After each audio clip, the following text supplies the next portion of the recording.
Welcome back, everybody, to another episode of Nintendo Rewind. My name's Cody Christian, and I'm a real boy, and I'm joined by another real boy, aka Chris Becker. We're rewinding and recapping last week for Nintendo, but before I dive into Nintendo Direct news with y'all, Chris is working hardcore. You can tell by how he's looking directly into your eyes.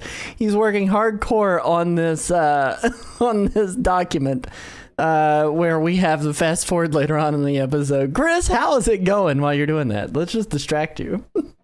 Oh, it's going great. It's going wonderful. Somebody immediately got rid of Real Chris. Immediately. All right, good. So Real Chris is up here. Okay, let me just tell you guys the reason Real Chris is up here is because we made predictions 2 weeks ago about what was going to be happening in the Nintendo Direct that they were going to do for a rumored Super Mario 40th anniversary. Okay, we made predictions and we put our faces on the line. And essentially, if I guessed less predictions than Chris guessed, I was going to have to design myself as a Beavis and Butthead character. And if Chris guessed more or less than I guessed, he had to be real Chris for an episode. Immediately swapping to King of the Hill Chris. Oh my gosh. But so here's the thing. I had 2 predictions correct. One of those was the Super Mario Galaxy teaser. Hang on a second. I got to get my notes up because I don't remember the 2 that I got. I think it was Mario Wonder and getting a Switch 2 edition. And Super Mario Bros. Movie sequel news were my 2 guesses. Chris ended up getting 1 correct, but it wasn't even announced during the direct. It was what was it, Chris? It was Nintendo is adding Mario music to Nintendo Music. Yeah. And so he got that right. So I had 1 more than him. He says during the episode, during the pre-show taping, he says, if I get more correct throughout the next 6 months, I'm going to be pissed. And I'm like, look, if you get more correct than me, I'll still do the Beavis thing. It'll be fine. I'll be Beavis and Butthead style. It'll all be good. But all that being said, this picture of Chris is post beard shave, and he's looking fancy schmancy hot right over here. Look at him. This is unsettling. Why is it unsettling, Susie? Ask her why it's unsettling. Chris, go for it. It's very unsettling. The mouth. The mouth. And then I'm in the background somehow. You said they change randomly. It might change. Yeah, it might not. It's a gamble on whether or not the change Chris's picture will actually change the picture or not. It's a gamble. I tried to make it function like when we do sound alerts on your stream, where it might not work. Yeah, I was thinking about renaming all my alerts to be like, your guess is as good as mine. I don't know what this is. Yeah. The mouth thing is what does it the most. Look, I need to be completely clear. I didn't know what your mouth would look like open. I didn't think about it that hard. I knew what your mouth would look like open. I've seen you open your mouth before, but when I sent it, I said I didn't know what the inside of your mouth looked like, and I know that had to be the weirdest thing to hear somebody say out loud. I've heard weirder. Oh my gosh. But anyway, you guys have a couple of redeems. You can have him be him, or you can have his picture on the wall back there in Kirby's room change. You can decide how you want to do it. But Chris, how are you doing this week, my friend? How are you doing? Terrible. How are you? You're terrible. Why are you terrible? Don't feel good. Don't want to talk about it. Oh, how about you? How are you doing? I'm doing all right. I'm doing pretty okay. I am. I've been busy this weekend. I jumped back into Fire Emblem, 3 Houses, because of the announcement of Fortune's Weave coming, and it being clear that we are going to be having an actual direct sequel to 3 Houses. And I was unsure whether or not I wanted to do 3 Houses or Engage, because I hadn't done Engage all the way through, but I had completed 3 Houses 3 times, something like that. I didn't do all four of the main endings. But then also there is a 5th ending or 5th storyline you can follow. That's with the Ashen Wolves. And I bought that DLC back when it launched and realized that I didn't do anything with it. So I dove back into it. And I'm playing through the Ashen Wolf storyline right now, and story really holds up. I will say the story really holds up, but and the gameplay, but the actual things don't. The graphics are really bad on that Switch 2 screen. I'm gonna be honest. But it is what it is. It is what it is. But I've been playing that, a little bit of Silk Song here and there, and of course a whole heck of a lot of Fortnite, running around being Power Rangers. How much have you played that? Of Fortnite? Yeah. Way too much Fortnite. You and I've been playing it pretty much every night with the wife, and it's been good. Like, it's been good. I'm pretty pissed off. Today was supposed to be the day that the Megazord launches in the game, where you can like use it as a mythical and then start unlocking the Megazord skin in the game as a Power Ranger in Fortnite. But they delayed it 2 days. We found out during the pre-show taping, and I'm pretty pissed off about that. I'm not happy. How much have you been playing of Fortnite? The same amount we play. I found out about the boys not Christmas, their Halloween outfits that they're gonna do. Yeah. Dash is gonna be the Pyramid Head. From Silent Hill? Yeah. That's horrifying. And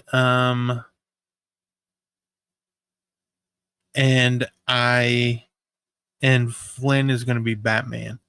Ooh, that's pretty cool still yet. That's freaking awesome. I'll show you guys what my kids are going to be. They're going to be Power Rangers. So it's going to be pretty cool. They're going to be Power Rangers for Halloween. So we've been on a kick of watching the OG Mighty Morphin. But man, Pyramid Head, I would not want to be in that helmet for any longer than I have to be. It's so big and so long and so like not comfortable looking. Is he like doing a full on like cosplay build, like cardboard foam, anything? Yeah, he's like making it himself. That's freaking awesome. He's very excited about it. Yeah. It He hasn't is. sent me the photo, but he said as soon as it's made, he will. Mm-hmm. So yeah, we gotta rep it. We gotta support him. We gotta support his artistic dreams. We gotta make him see it. yeah. We gotta make the people see it. Is what I mean to say, not make him see it. But yeah, no, like it's been an all right week. Courtney's been sick the last week though, I'll be honest. Like it's been really busy around the house. My legs still have not healed from all of the mite bites that I got last week. So I'm pretty frustrated by that, because they're still itchy like nobody's business. Hopefully they end up stopping being itchy. I've done a pretty good job to not scratch them to pieces, but hey, it is what it is. And then even beyond all of that, like it's just been, there's been a lot of things going on. Like it's just been busy around the house. So I haven't had a whole lot of time to be able to do everything else. Put my picture in one of those frames, says CC Wire. My God. Please. Put her right up there in the Kirby spot. I'll send you a photo. You can put it in one. Yeah. I'll send you a photo. You can put it in one of those squares. Let me do my due diligence here. We'll welcome some people into the chat. Susie, welcome in. Top of the hour. Very first one in. First one in, first one out, right? Mrs. Nerdwire, thank you for being here. CC Wire, welcome in. We got Keywork Savior saying, what's good? Nintendo Rewind folks recommending Keywork. I hope you're doing well, my friend. We also had... I Am Tenderly just popped in. Welcome in. I Am Tenderly. How are you? Put a picture of Snowball up there. I tell you what, if the community goes onto the Discord, you join the Discord, you post some pictures that you want thrown in the picture frames while we still have the Kirby theme up. We'll put in pictures of the community in the picture frames behind Chris here. Does that sound good? Is that devilish man in the background over there? Look at that. Oh man, there's a devilish man up in the foreground. Look at how hot he is. He's a gorgy person. He's so gorgeous. But I'm thankful that you're here, Chris. I'm thankful that you followed through with the bet against your better judgment. And you know who else I'm thankful for? I don't care who. I'm thankful for our amazing supporters and producers over at NintendoRewind.com, and I do care. These people help keep the lights on here. If you'd like to directly support our content, every dollar spent on memberships and merch helps us continue to produce this show. There's even a tier that only costs $1 a month, and with it, you also get a shout out that said, I want to thank our supporters and producers, Calamity Nolan, Sierra Christian, Kiatic, and Mnemonic Man for all their gracious support. Also of note... What? Go ahead. You finish. Also of note, we made some big changes over on the Discord. It's now exclusively Nintendo Rewind, so you can join in on the convo over there for all the news leaks, community events, and discussions about what you're playing right now. Supporters and producers got specific official roles that give you access to private channels that are on there. We currently have 2 channels, one for suggestions for the show and one for just like a producer's general chat, and then there is a stage channel that's on there for Nothing Rewind, which will be recording live on the Discord for the people and then posting it for anyone's later consumption. And Nothing Rewind is something that is for the $5 tier and up members as well. So if you choose to support us at the higher end, you get a little bit of something extra over there. If you support us at that higher end, I'll tell you what, you can come on the Nothing Rewind. You see if I care. Yeah. You can come on there. Chris has the ability to turn people on and off in that channel, so I can turn. You can turn them on, whether you're in the channel or not. I can. Jesus, oh man, what were you about to say? I was gonna say, I don't know about you, but I am craving a Fluffernutter. A Fluffernutter? I think I'm gonna. Yeah, this whole time I thought about making one since 6 o'clock. And haven't done it. You're just gonna get up and leave right in the middle of the tier list of obviously I'll wait till we're done. But make a Fluffernutter. No, you should. I could rank a bunch like really fast without you being here. I got the. Who's that guy in the background? What's this picture going on in the background? For real, what is that picture for? I've made it my profile picture. On Facebook at one point. It was like in 2016 when I was like I remember it was wait, hold on. Somebody said strawberry fluff. What is that? Is that like strawberry fluff? Somebody give that person a name. It's Susie-ish in the chat here. Well, I didn't. I just saw the strawberry fluff. I didn't see the rest of the. What is strawberry fluff? Is the marshmallow fluff with like fake strawberry flavoring added to it. It's pink. It was pink. It was a limited time item. It was a lot like the clear ketchup and the green ketchup and the purple mustard or whatever they put out. I'm Googling it right now. You think I'm not? Yeah, it's exactly what it sounds like, my friend, as she says. I'm sure it was a limited time or whatever. Yeah, just pink and strawberry they have it at flavored. Walmart. Oh, it's not limited. They still have it. Strawberry flavored fluff at Walmart. Well, hold on. Time to get on it, dude. Okay. What? I think I might get some. I didn't even know that they had it. How do you feel about pudding? Is pudding something you're into? I like the idea of pudding. I didn't ask if you like the idea, but do you like pudding? Or I am not opposed to it. It's not like my go-to like texture profile that I go for. But if pudding exists in the house, like it's not the thing that I'm like when I go buy a snack. It's not pudding. It's usually like cookies or like some baked good or a cheesecake. It's not. It's never like. Pudding isn't at the top of my list, but if it's in the house because the wife got it or the kids want it, like I'm like, yeah, I will eat pudding. Wait, so fake strawberries is better than fake grapes, right? Also, we'll get to the topic in a second. You were like, we don't have time for this. Yeah, but I'm trying to think of how many fake grape flavors do we know of? Well, I mean, Fanta grape is a fake grape don't flavor. Don't come at me with liquid flavors. Although Kool-Aid, purple grape Kool-Aid. Grape bubble gum, Bazooka Joe, grape Bazooka Joe. Yeah, that's not good. Grape. Bazooka Joe. Well, who's eating Bazooka Joe? Or who's chewing on it? You don't eat to eat gum. That's how you get stopped up. I'll eat it. It's still in there. You can't be eating Bazooka Joe, Chris. I did at least 7 years ago, so it's gone by now. Stop eating it. Stop eating it. I was a child. Oh yeah, the purple Big League Chew. When I think of strawberry candy, I think of the you know the candy that's shaped like a strawberry. Yeah. Maybe it has something inside of it. I don't remember. It's typically like liquidy filled. It's not like solid, but no, like I'm with Tenderly on fake strawberry is better than fake grape. But you want to know what's better than either of those? Fake banana. Yes. Although fake banana is what bananas used to taste like before they became clones. You know what I mean? I've heard that as a fun fact, but I don't know if that's true because I've never had a real banana. Like You don't believe me? pre-domesticated banana. I feel like you're spreading propaganda. I don't think so. You know, I can call a food connoisseur and get them online. We can. You know what? We'll look Hold on. We'll look into it later. Keyworks in the live chat. Gros Michel bananas went extinct. Or Michael Mitchell? Gross Michael bananas went extinct. How do you pronounce that? Hang on. I need to go look this up. What is this?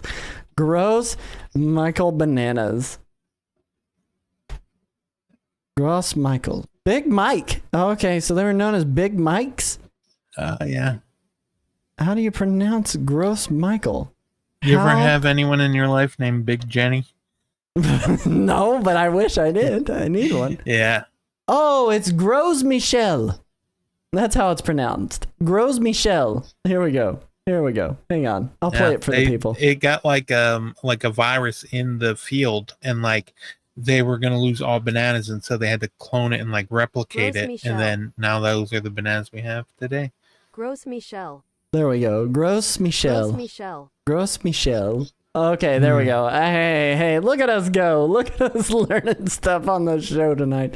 I learned how to make mashed potatoes this week. Look at you go. I heard you asked my sister for the potatoes recipe. Did you end up making them or did you decide against it? Have you made them at a later time is what I'm asking, because I know your Mashed father was potatoes like, were I made. just want water. Yeah, well, no, here's what happened. So got the mashed potatoes, right? Peeled them, put them, chopped them up, then did boil them in water. And then when they were done, took them out, put them back in the pan, added, mashed them up, and then added, a bunch of, not water, butter and milk. So Butter did not listen to the boil them in chicken stock or the half and half cream. Listen, we all can't be as bougie as CC Wire. Great news though, because we already did the thank you section, so she tuned out after that. So she's not even listening. She's coming back. So Courtney's texting her right now. She's like, you won't believe what Chris just said about you. Tindy says, I boil my potatoes in chicken broth. I've never considered it, but I mean, it sounds like a fine thing to do. Like, I'm not against it. Like, a stick of butter and enough milk to make it creamy. I like to add Parmesan cheese to it. Like grated Parmesan cheese, because it makes it all like sticky and like a thick bowl of mashed potatoes. They're very good like that. See, now Susie wants it. So with a cube of bouillon? Maybe with a cube of bouillon. We have a long show probably. I'm hoping it goes by a lot faster than I think it is, because there are a lot of things to talk about in today's episode. Do I need to open the show notes? Hold on, Probably not. You should be fine without the show notes. Who knows? We'll wait and see.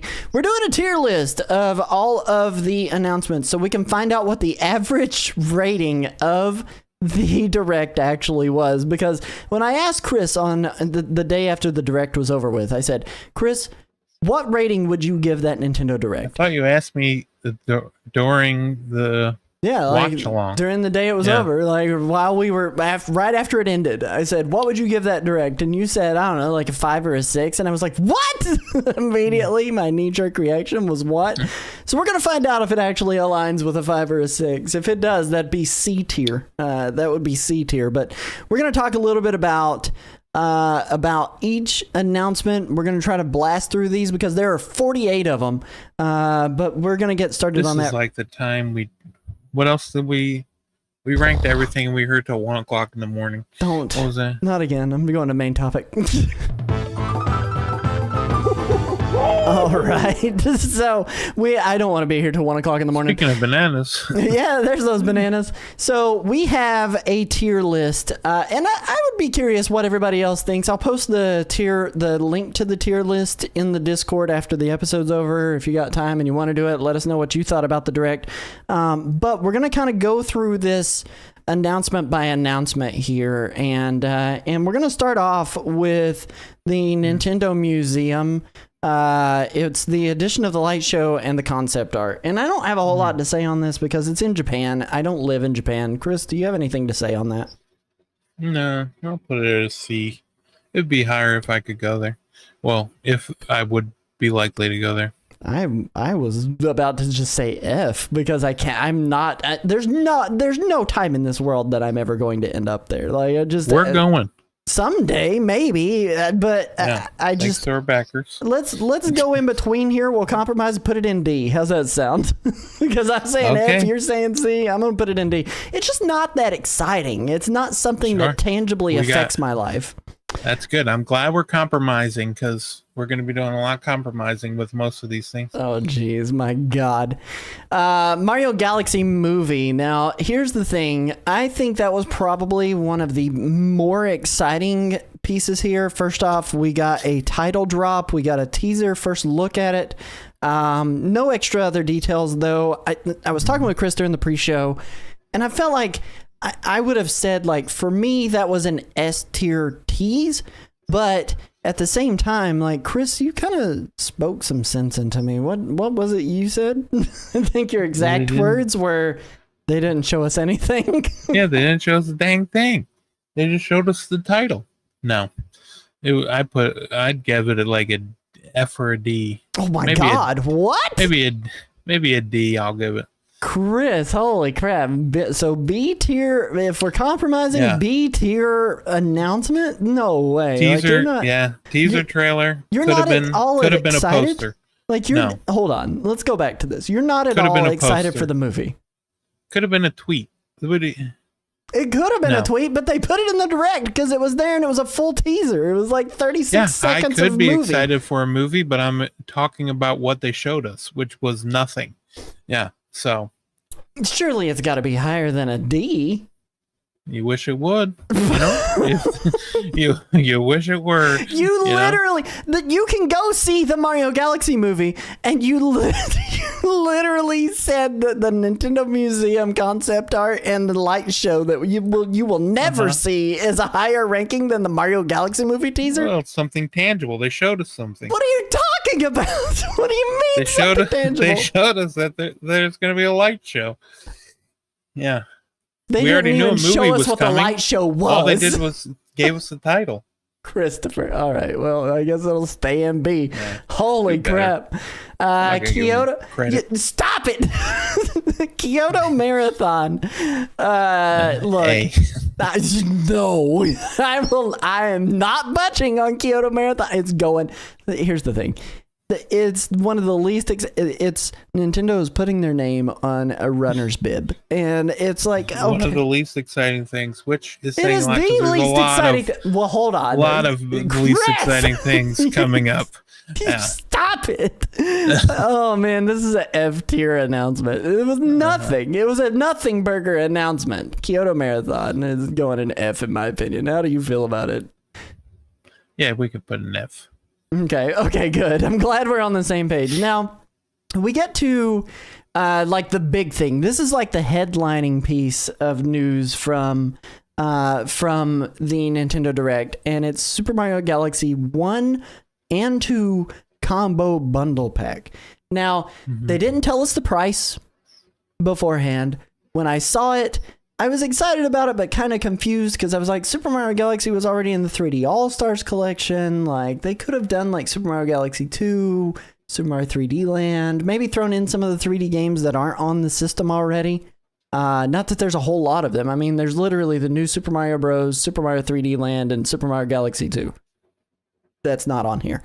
But I would have liked to have had a complete collection there, but Super Mario Galaxy 1 and 2 was the headlining piece. Like, that's the crowning jewel and the 40th anniversary stuff besides the movie.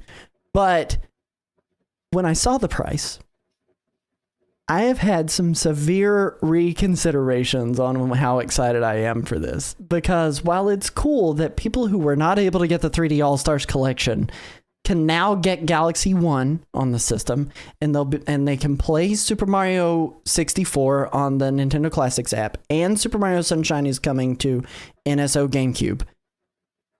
I'm still just kind of like, man, it's $70 for that combo pack. And on top of that, if you want to get them separate, they're $40 a piece. Which, if you buy them separately as 2 digital items, that's $80 that you're spending. Nintendo put this out a year after Galaxy 2 came out for $20. It was in the combo pack, the 3D All-Stars, for if you divided those 3 games out for $20. What is this? What is this? Yeah. What are you giving it? I kind of want to say B. I kind of want to say D. Okay, I'm fine with it going in C. That is a C tier announcement. Like, it is, like, the price point is what gets me more than anything. So I'll pop that right in C tier. The only thing keeping it from an F is mouse control. Mouse controls. All right, next up. I'm not even talking to you about mouse controls. Get out of here. And then we get into the next piece, and Netist has it right. Embark on my fantastic cosmic adventure. Yes, Mario. $70. No, Mario. Like, Mario, Netist has it exactly right. And the thing is, those games are great. They are great. They are worth every bit of it. The problem is that the price of these digital games has went up, not down, or even maintained a stagnant price. Like, it's just, or a stable price, not stagnant. My apologies, but it's just, it's so expensive, and I can't. But then we get into the Galaxy Amiibo, and then you really want to talk expensive. Let me take you guys back to the time of $12.99 Mario Amiibos, back when Super Smash Bros. First launched them. How much are these, Chris? How much are the Galaxy Amiibos? Remind me again, so that way I can throw up in my mouth one more time here. Are they $39.99 a piece? No, I think they're $29.99. Oh, are they? I think. Now you got me needing to do some... Hang on one second. I need to do some quick research. The Mario Amiibos. I posted it in the Discord. Hang on. We'll be able to tell the people. I want $12 Amiibos too. Did I put it in the sales page? I did. $39.99. Oh my god! Yeah, they are $39.99. What the heck? So yeah, no, these are $40 for these. Now, granted, when you look at them, they're so much bigger, right? Like they are like at least 2.5 times the size of the size of Mario on the Smash Bros. Series. But they're $39.99, dude. Like, why? Why, Nintendo? And my immediate knee-jerk reaction is, I'm skipping these. They look beautiful. They have great craftsmanship. The function of them, they didn't even tell us what the function of them was. There was like a press release that came out that said what the function of them was. And beyond them looking pretty on your shelf, the function is, when you scan it, it gives you a 1-up mushroom.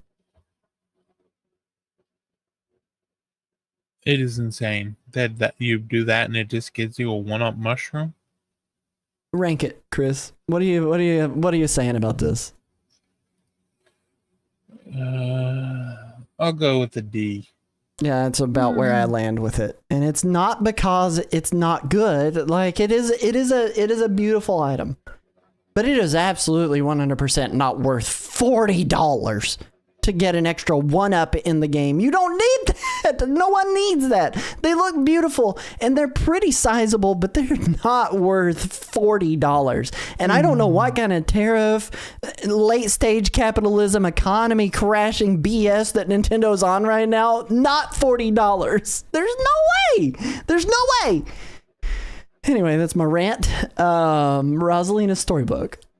This is, I'm agreeing with you on the Galaxy Amiibo, by the way. It's going in D.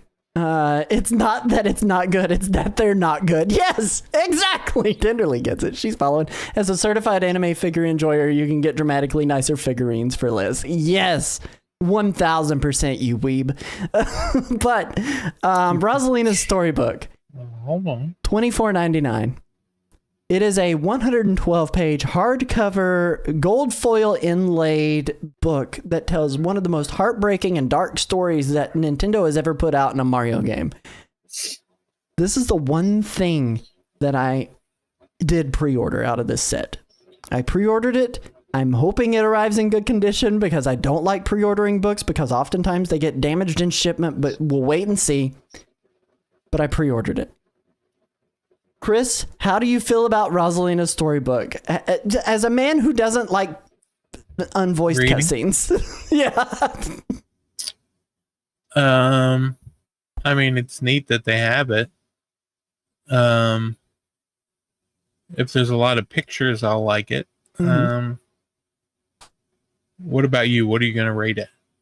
I'm afraid if I rate it, you're going to rate it way lower than you would, actually. Well, I'll rate it whatever you rate it. Here's the thing. This is the one thing that Well, I did maybe not. pre-order. Even if you do, it's fine. I'm not putting it in S tier because it's not an S tier announcement. But it is the thing I was most happy about that was announced during the Mario segment of the show. Because it looks beautiful, and it was $24.99. And there's actual love that's poured into this. Of note, though, and something that does bother me, is Super Mario Galaxy 1 is getting additional pages in this re-release of the game, right? Yeah. They literally said those additional pages will not be featured in the hardcover book. This is kind of like the official novelization of a movie, and then they do reshoots, and the old version of the film is in the novelization, and they don't have the reshoots. Yes. Okay, yeah. All right, I take it back. So I mean, I don't know. Like I'm a little frustrated by that. C. But I'll give it a C. C? No, hold on now. Okay. Well, I'm not ranking it higher than I was going to rank it. I was going to give this A level because 1, it's affordable. Number 2, it's actually got good craftsmanship and it seems like love was poured into that. Number 3, it is a beautiful story that I have read in the game and I don't need to buy the book. But I'm still going to give it the you can A. save some money. So averaging it out, I guess this is going in B, which is not where I would have put it. But Much higher than it deserves to go. All right, next up. Ned What do we said, got I like next? when companies make artifacts from their games real instead of just making figures or trinkets. And that's the part that like really gets to me is like, this is a real thing that I've read multiple times throughout my years of streaming the games and playing the games and when it originally launched, and it's cool to own. I'm Next worried thing, it's $25. You're gonna get it and be like, well, it's not as nice quality as I would have liked. we will review it. I'm getting it and I will review it on the channel. Mario Tennis Fever is the next thing that's on this list, Chris, and I did pop Rosalina's storybook in B. But Mario Tennis Fever, tell them about Mario Tennis Fever. What's it about? What's it look like? Is it exciting for you? No. It looks like Mario Tennis with some new fancy rackets that give you power-ups, like fancy hits. And it seems like you're going into a match equipping a racket, and that racket gives you special hits or special special serves back to the opponent. It seems like that's what it is. And then there's an adventure mode where you're running around as the babies. Mm-hmm. And is this the first time they ever had Baby Baby Waluigi? Wario and Waluigi? They had Baby Wario in a Yoshi's Island DS game, but they did not have Baby Waluigi. So this is the first nonchalant reveal of a Baby Waluigi that exists. Yeah. And so And I love it so much. I love Baby Waluigi. Protect him with my heart. I wonder if that means that this means like next time there is the baby versions, they're gonna have Waluigi too, right? Oh, they've got to, dude. They've got to. It's canonical now. Do I have to play Mario Tennis Fever and Mario Mania? Is it getting added to the timeline?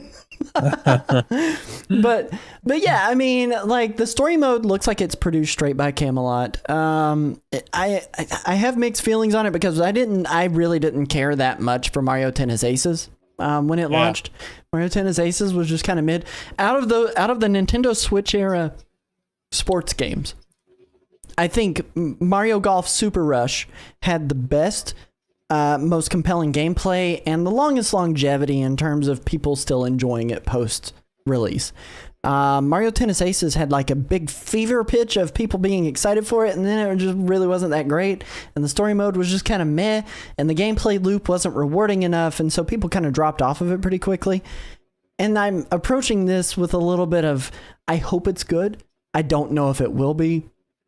So that's kind of where I'm at with Mario Tennis Fever. Meh kind of attitude about it. It looks like every other Mario Tennis game. Mm-hmm. Not much pizzazz, not much. It just looks like somewhere between a 68 and a 72 when it comes out. I don't know. Yeah, I would agree. I'll give it a D. Yeah, I have no excitement for it. I mean, I'm leaning towards C, but like that's fine. I'll agree with D. I'll put it before Nintendo Museum as far as that goes. Like at least a high D. Like it's not. That's not arguing for much of anything. That's just like whatever. It's not a high C. You know what I mean? Like give me that fruit punch, baby. The next announcement that came out, my second favorite announcement. And only because I'm approaching Mario Wonder Switch 2 Edition with just a lot of... Here's the thing. Nintendo has done DLC for their Switch 2 games, and so far, every single release has been disappointing in some way. Freaking the Switch 2 edition of Legend of Zelda Breath of the Wild and Tears of the Kingdom just made it 4K and had the frame rates optimized.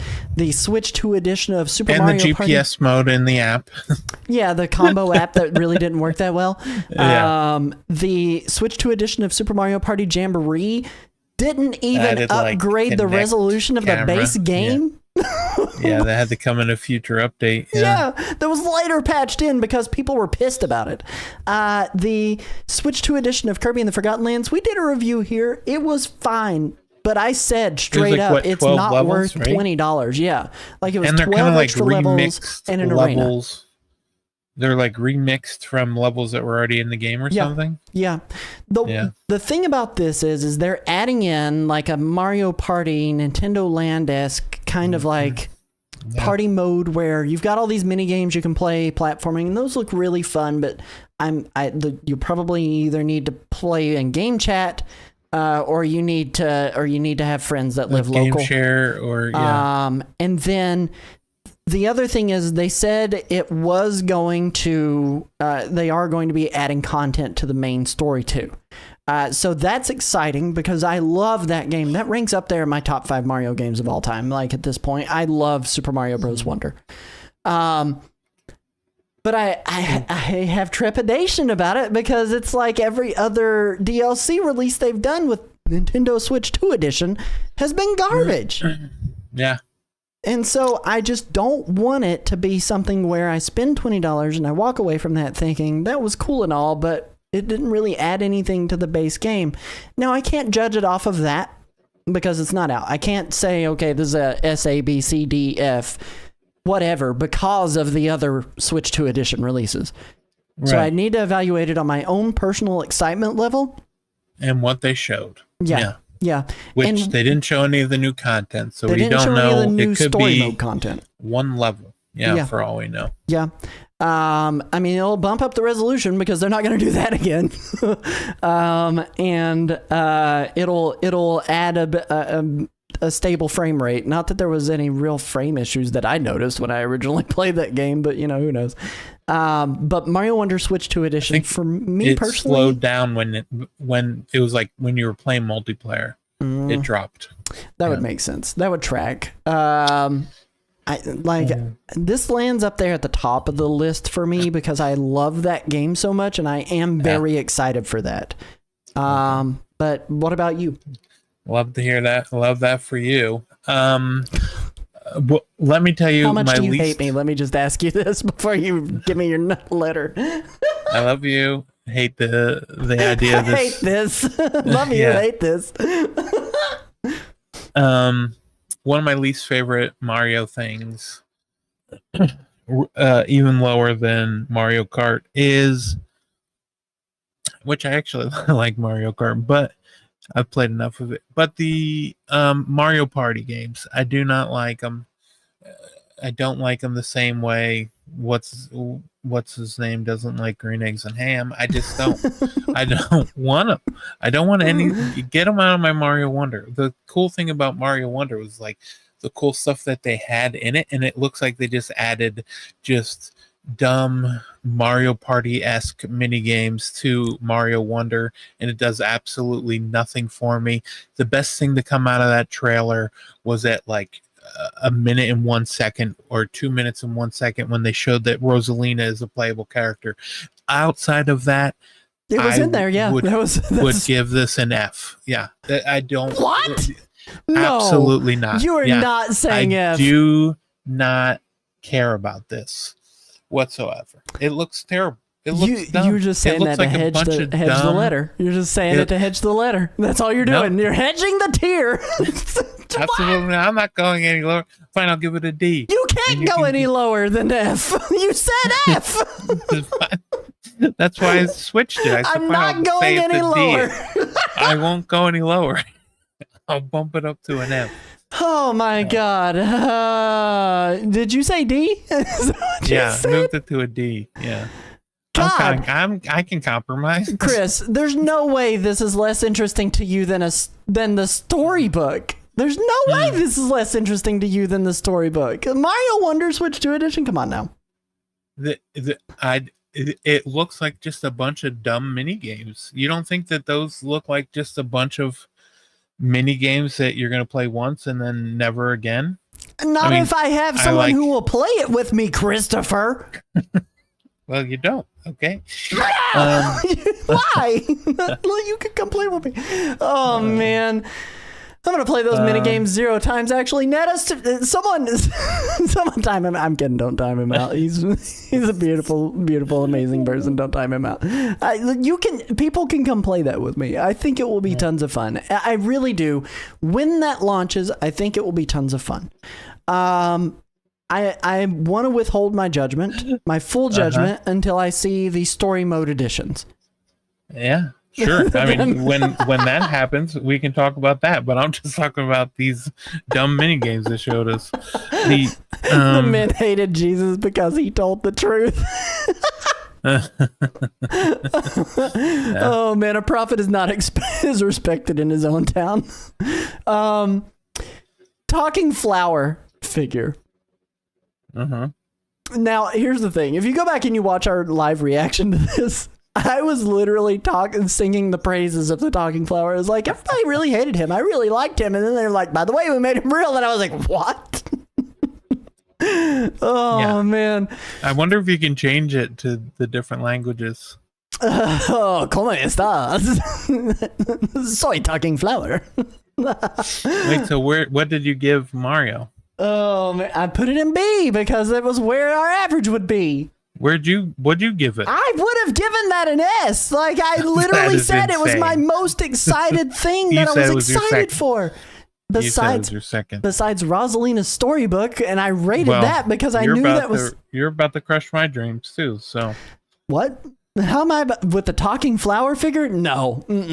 Here's the thing. The flower being good depends on the... That is true. They didn't say how much the flower is. Do we have a MSRP for the talking flower figurine right now? $29.99. Oh, that's it? That's pretty big. That's way bigger than the amiibo are, and it actually does something. Oh my God. No, so talking flower, if it's $29.99, $30, Wait, no, there is no price. Oh, okay. Well, withhold judgment until full price. Knee-jerk reaction, Chris. Give me your letter for the talking flower figurine. Uh, um, I will say, it looks really dumb. Probably like a C or a D. I'll agree with that. I think honestly, probably a C, maybe a high D. I was more excited for the talking flower figure than Mario Tennis Fever and the Nintendo Museum by far. I was less excited for the talking flower figure than Super Mario Galaxy 1 and 2, so I think I can agree with that take. I'm going to put it in a high D. Are we cool with that? Like, yeah, I'm okay with that. Talking flower figure. All right, it's time to break some hearts, Chris. Tell the people about Yoshi and the Mysterious Book. How are we feeling about Yoshi and the Mysterious Book? That was the next announcement that came and it was the final announcement during the Mario section of the This was Direct. the final Mario Nintendo Direct, or Mario portion of it. Mm-hmm. And it is a 2D Mario or 2D Yoshi game where you're like going inside of a storybook and you're going through the level and you're dealing with different things. It almost like I can't tell like what is they're just showing you and what is actually happening, where it's like what's a go through and get an like actual pollen, and because some of the stuff looks like it's like getting drawn on the screen, like a brush is coming up, but I can't tell if you're actually using the brush, and then you like got to blow the pollen up, like the what are those things called, like the wish things? The dandelions that have the died. Dandelions, yeah, the dead dandelions. The puffballs. Go on and like. Yeah. Touch Fuzzy, get dizzy. Touch Fuzzy, break Rocky. Hey, Adrian. Adrian. And it's like got like a sort of hand-drawn look over top of 3D. Right. But it's still 2D gameplay. The art looks different when it's showed like outside of the book. Mm-hmm. Like when during that cutscene, it looked different than it looked the like art more style like of the Yoshi's game. Story than Yoshi's Island. Yeah, like the Unreal Engine Yoshi. Yeah. Like Crafted World, Woolly World kind of situation, right? Right, but then once you're in the game, and it looks like it's almost sort of like a weird looking, hand drawn looking aesthetic. And almost like a paintbrush kind of look is what it seems like they're going for. Yeah, it's kind of like they're trying to do the Yoshi's Island aesthetic. Here's the thing that I will tell you. I don't like when they do the Yoshi's Island aesthetic with pseudo 3D. It flopped for me personally when Yoshi's Island DS came out. I didn't like it when they did Yoshi's New Island either. The only way that I think Yoshi's Island actually works is if they full commit to 2D art. Full commit, full send 2D artwork. Otherwise, like you're just kind of like mimicking an art style and it doesn't really go together with the 3D-ness of it all. And it bothers me to look at. Lowered frame rates or on the character models are really weird. Like you don't like it in Spider-Man and in the Spider-Verse? No, I like it in Spider-Man Into the Spider-Verse because they full committed to an art style, but this is like they're trying to mimic Yoshi's Island and put it in a 3D environment, and it's not working. So like Spider-Man 2... Across the Spider-Verse. No, Spider-Man 2, when you have the skin... video game? Yeah, when you have the skin for it in like the 3D world, do you not like that either? I rarely even use that skin, to be completely honest. No, I don't like that. It clashes with the rest of the art style. I don't use any skin but the regular skins. I prefer the canon skin. Whatever skin is going on in the story, that's the skin I prefer. I don't want to look ridiculous whenever I'm, coming up against Venom in the middle of a cutscene. It's like those like memes about like you're like in a serious scene and it cuts to you and you're wearing the character I created. Yeah, like an elephant. Yeah. But I didn't really care for the look of it. It looks like it's good. Here's the thing. I think that game is along the lines of Princess Peach Showtime in terms of how difficult it's going to be, if not easier. It looks like it was made for children. And look, I want kids to have a good time and play a game. I grew up in the NES era. Like, I have no right to judge difficulty anymore. Like, it's just that those games were hard back in the day. That's just what they were. And we live in a time where like games are accessible to everybody and not just the best of the best players or people who feel like they can learn a game. But this game looks mind-numbingly easy. I'm not excited for this one. And I hate that was like the keynote piece, like the final piece of the Mario Direct, and it just didn't like click for resistance. Me. The pièce de resistance. Okay, so that being said, yep, I love the way this game looks. I like the look of not only like Yoshi, but like when they zoom in and you can like see the stuff in the background. I like the one with like the scene with the water. It's only in it for a second where you got the umbrellas and they're getting rained on, and like you're using them to move through the rain. And I really like the way they look. And then they got that like green monster that you were like laying on that doesn't quite match the rest of the art style. Yep. But I do like the dandelion zombie thing that they got going on. And then one of my favorite things in video games, because some of my favorite games, probably one of my favorite developers is like Naughty Dog. Like at least the detail that they put in their games, and like, and any game that does this where you like go and you jump into water, and then like if you're only in like halfway in the water, your pants, when you come out, your pants are wet, but then your shirt's dry.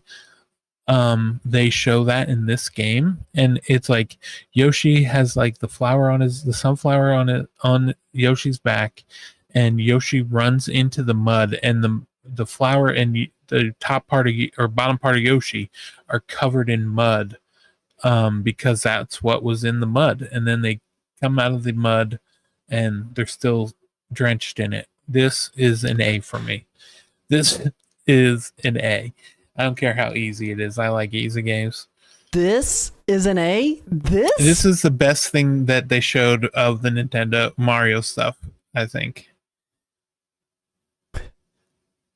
Yeah, man, and this was like my most middle of the pack thing. It's not that I hated it, like I just didn't love it is the thing. I didn't like its art style. It looked like it was going to be dumb easy. Like it's fine. I'm fine with you saying that this is A. I think that's I think for you that's fair. Absolutely 100% a fair take. I'm going to say B is where I'm going to land with it. I would have said C, like legitimately would have said C. It just didn't excite me, but it didn't make me go, I hate this. Not like, Nintendo Museum or the Amiibo price point. Mario Wonder. Right. And that's where I'm at with it, is I'm more excited for Mario Wonder by far, because again, I love that game, but like at the same time, it's like, I don't know. So, I mean, we're going to put it in B. I'll put it above the Mario Galaxy movie. Like, these just look like Mario Wonder. Just go back to that. It just, first of all, the one thing I like about the mini games that they have is the one that looks like it would have been included on a Mario or on the Wii U, where like some players are making the blocks and then other players are doing the other stuff. But I like that. I love Nintendo Land. Nintendo Land might be my favorite part of like of the Wii U's era of games, in all honesty. I love Nintendo Land, and I wish they could do that today.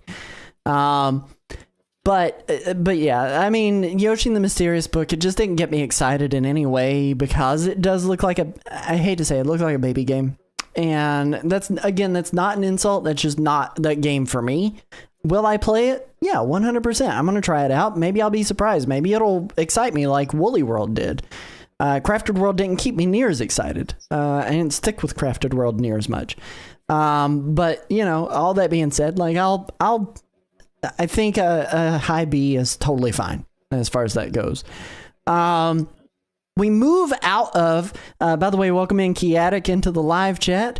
We move out of the Mario announcements, and this is kind of where we're landing. So the first half of this is probably C tier announcements is really what we're talking about at this point. So the first 20 minutes of the direct is already just C tier announcements. We get into the meat and potatoes, the next 40 minutes of the direct. And the top of the hour is a game called Stormlancers. Shadow dropped that day. How do you feel about Stormlancers? Was it exciting for you? Is this something... I think the art style looks cool, and it's like a Contra run and gun style game, looks like, with like a high anime styling, and it looks neat. But did I run out and buy it that day? No. Like, I didn't. So, Stormlancers... It was a cool game. It's a cool game. And apparently has been in development for quite a while for the Nintendo Switch. And I don't know what else to say about it other than it looks cool. And I think personally, if I'm going to give it a letter, I'd say a B immediately right off the rip, but I don't know how you feel. Yeah. I mean, yeah, it didn't really do much of anything for me. It looked okay. It kind of like reminded me. Did you ever? Horberg Productions made a game called Mechtermination Force, and it kind of reminded me of that. Did you ever play that? I've heard of Mechtermination Force. Yeah, I liked Mechtermination Force, but this looked more polished than Mechtermination Force. It not only looked more polished, but looked more like a Contra, like. If you would have said, "Oh, this is Contra 5," I would have believed you. You know, it looked kind of like that. Yeah, but yeah. I mean, it kind of had its own styling. I'm pulling the trailer up here for people to be able to see kind of what we're talking about. Like, it had its own style. It's like Sledgehammer's 2 players simultaneous action on the screen. It looks cool. Oh, it stopped. It's not playing anymore. It looks cool, but it's just not really my thing. And knowing it's couch co-op and knowing my wife is never going to play this with me and my kids are not at an age to appreciate a good run and gun side scrolling game. Yeah. Like I'm on my way over. Yeah, there we go. There we go. If I had Chris to play with locally, like I think I'd be more into this. So yeah. If I moved to Kentucky. There we go. How are you feeling about this one in terms of a ranking for you, my good sir? I don't know. I mean, it looked like a C tier for me. I'll pull it down from a B to a C then. Pull it on down. We'll throw it in there. Next game that came out in the direct was a game. It's fun to say its name. It was Dinkum. This is like if Australia met Minecraft style game. Dinkum. I don't know. How do you feel about Dinkum? Like I was so mad on that one. I didn't care. I don't really care about it. I mean, it was like out in early access. I wanted to play it on my Steam Deck and never did. And then the moment passed and I just didn't care about it. So right. It was one of those things where it's like I would like to be excited for that, but I can't really be all that excited for it. Like Dinkum. Let's just not waste a whole lot of time on Dinkum. I don't think anyone else is going to be wasting a whole lot of time on Dinkum. What letter do you want to give it? And I'll just agree with you.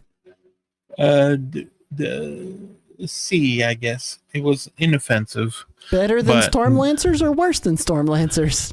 Worse than Stormlancers. Okay. I was more interested in Stormlancers than. Okay.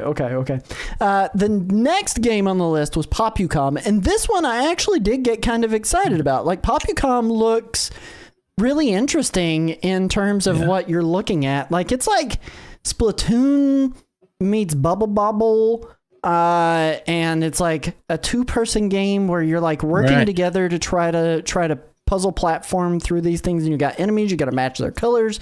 You only get like 2 colors at a time. And I saw this game played on someone's YouTube channel. It's apparently been on Steam for a while. I didn't know that it wasn't on anything else. And I'm actually kind of excited for this. Like, I really do want to try this one. I think it'd be tons of fun playing it with Chris. This one, though, like, as far as that goes, like, does this blow me away? Is this like a S tier announcement? No, absolutely not. Like, I don't think PopuCom is necessarily like the most exciting announcement they could have come out with, but I think it does look really cool, and I'm excited to try it. Also, it's 4-player. Yeah, I didn't realize it was 4-player either. I should have. We watched the direct together.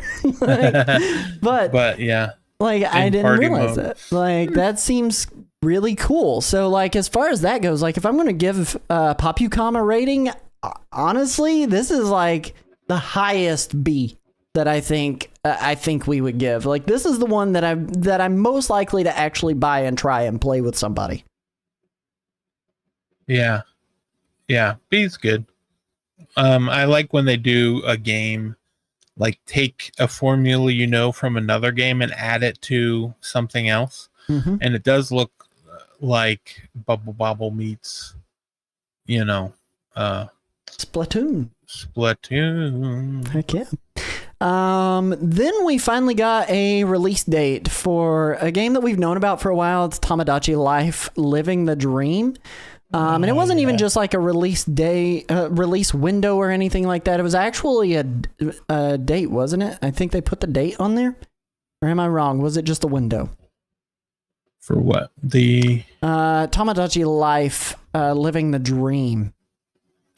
I think it did just say spring 2026. So I'm a little bit wrong on that then. I thought there was a date on Tomodachi Life. I'm scrolling through their Twitter right now to see if it was posted in there, and I just happened to miss it when I was looking through it. It just says 2026 on Nintendo.com. But they did put a date on there. I could swear they said the date. Let me find it. That's what I put in here was the date, but I'm going to find it. On here you put spring 2026. Oh, then yeah, it was just a window. It was just a window on the document. Sorry, I'm not following along on the document. Yeah, there was a lot that said just spring 2026. Yeah, you're right. And that was one of them. So we got a release window of Tomodachi Life Living the Dream, and they gave us some like preview teaser. It was pretty funny. Like there was a girl that was really hungry, and they gave her lettuce. Not that that's going to fill anyone up, but I don't know. I think there are a lot of people really excited for Tomodachi Life. The one that came out on 3DS did really, really well, if not just a little bit niche. So it's like Miitopia meets Sims in the way that I see it. So Tomodachi Life, Living the Dream. We already knew about the game, but we got a release window of spring of next year. That's not really all that exciting in my opinion, right? Like it's not a full-on even date. It's a release window. Like it's like, hey, it's coming in spring. We already knew it was coming next year, so.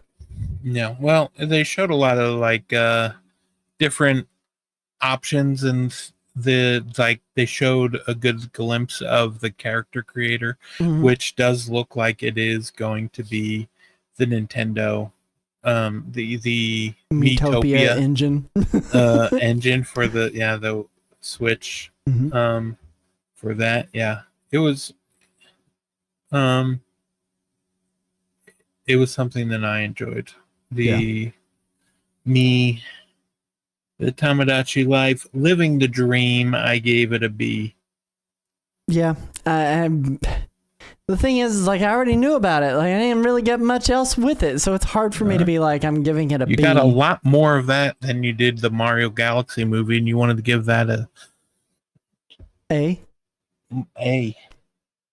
I just if they would have let us hear anyone talk, they showed us different stuff that you can do in the game. They showed us the character creator. They showed us the world, and then all the I'll go low B. I'll go low B. You've talked me into it. I'll go low B. Oh man, we'll put it right there in B as far as that goes. All right, so next one on the list, Mortal Kombat Legacy Collection. Yeah, well, good luck getting me to play that the day before Mina the Hollower for crying out loud. Yeah, that's fair. I am more excited for Mina the Hollower. I'm a lot. If Mina the Hollower had been here, I would have put that in S, and I don't think you would have disagreed. No, we'd have both been S on that one. But like, it's cool to get those. Those are the only Mortal Kombats I'm any good at, and it does look cool. Like it's got the actual games. It's got interviews and documentaries and behind the scenes footage, like the making of. Like, you're getting a whole lot of extra stuff in between actually, you know, doing fatalities and babalities. But it's hard. A lot of this direct was ports and remakes and remasters and reimaginings, and it's really hard to get me super excited for a game that I can, like, I hate to say it, but I can do the dirty word of emulating and play it somewhere else on something else. And it's like, I can't. I literally can't put this higher than a C in my opinion. And I don't know if you agree with me or not. C. Yeah, that's fine. I feel like we've already talked about it more than enough. Yeah. Final Fantasy VII Remake Intergrade, January 22nd. It got a date. It was one of the games that was announced for winter, and winter did mean 2026 in this instance. $39.99 for the game. It's like a launch price special. If you get the physical edition, you also get a booster pack of Magic the Gathering, Final Fantasy booster pack, and you also, if you buy it before the end of January, you get a copy of Final Fantasy VII, the original digital copy. So yeah, that was probably like a B, I guess. I expected you to go higher than that. And it's not that I disagree. I'm just surprised. Because, I mean, here's the thing. We finally got the release date of it, which is what we really wanted. We got a price point, and it's $40. Like, that's crazy awesome. And on top of that, this game is shaping up to probably be one of the best looking games on the system in terms of its port. Have I played this game on PlayStation 4? Yes. Have I played it on PlayStation 5? Yes. Have I played it on Steam? Yes. But if I didn't have access to all of those things, and this was the only way I could play it, dude, like, this is one of those must-play JRPGs. Like, this is a big deal, and it looks good and performs well. Like, Chris, getting a release date, even though we already knew about it, and I know I just, gave Tamagotchi Life up the road for only giving us a release date. But, like, getting a release date, but a price point, and the pre-order bonus goodies that got announced at a later press release, it's hard to not say, hey, this is definitely an A tier announcement. It's not S tier. It's not S tier, but this is an A tier announcement. I'm just surprised you didn't say A. As much as you were hyping it up, I thought for sure you were going to go A. I probably would have if the game wasn't like 6 years old for the original Final Fantasy VII remake. Hold on now. You can't hold its age against it. It's just a port of... Blame the Nintendo Switch for that, not Final Fantasy VII Intergrade. Well, that's why it's not any higher. I'm going to put it a high B. But I would have actually put this in A. If it were just me just making this list, I would have put that one in A. I bet you would have. Linked Banner the Spark. Shadow dropped the day that the direct was, and I honestly didn't know anything about Linked Banner the Spark. I still don't know anything about Linked Banner the Spark, even after watching the direct. I played the demo at Steam Nexus. I think it's like a top-down like action game, but also you have like a base that you can like build back at home, I think.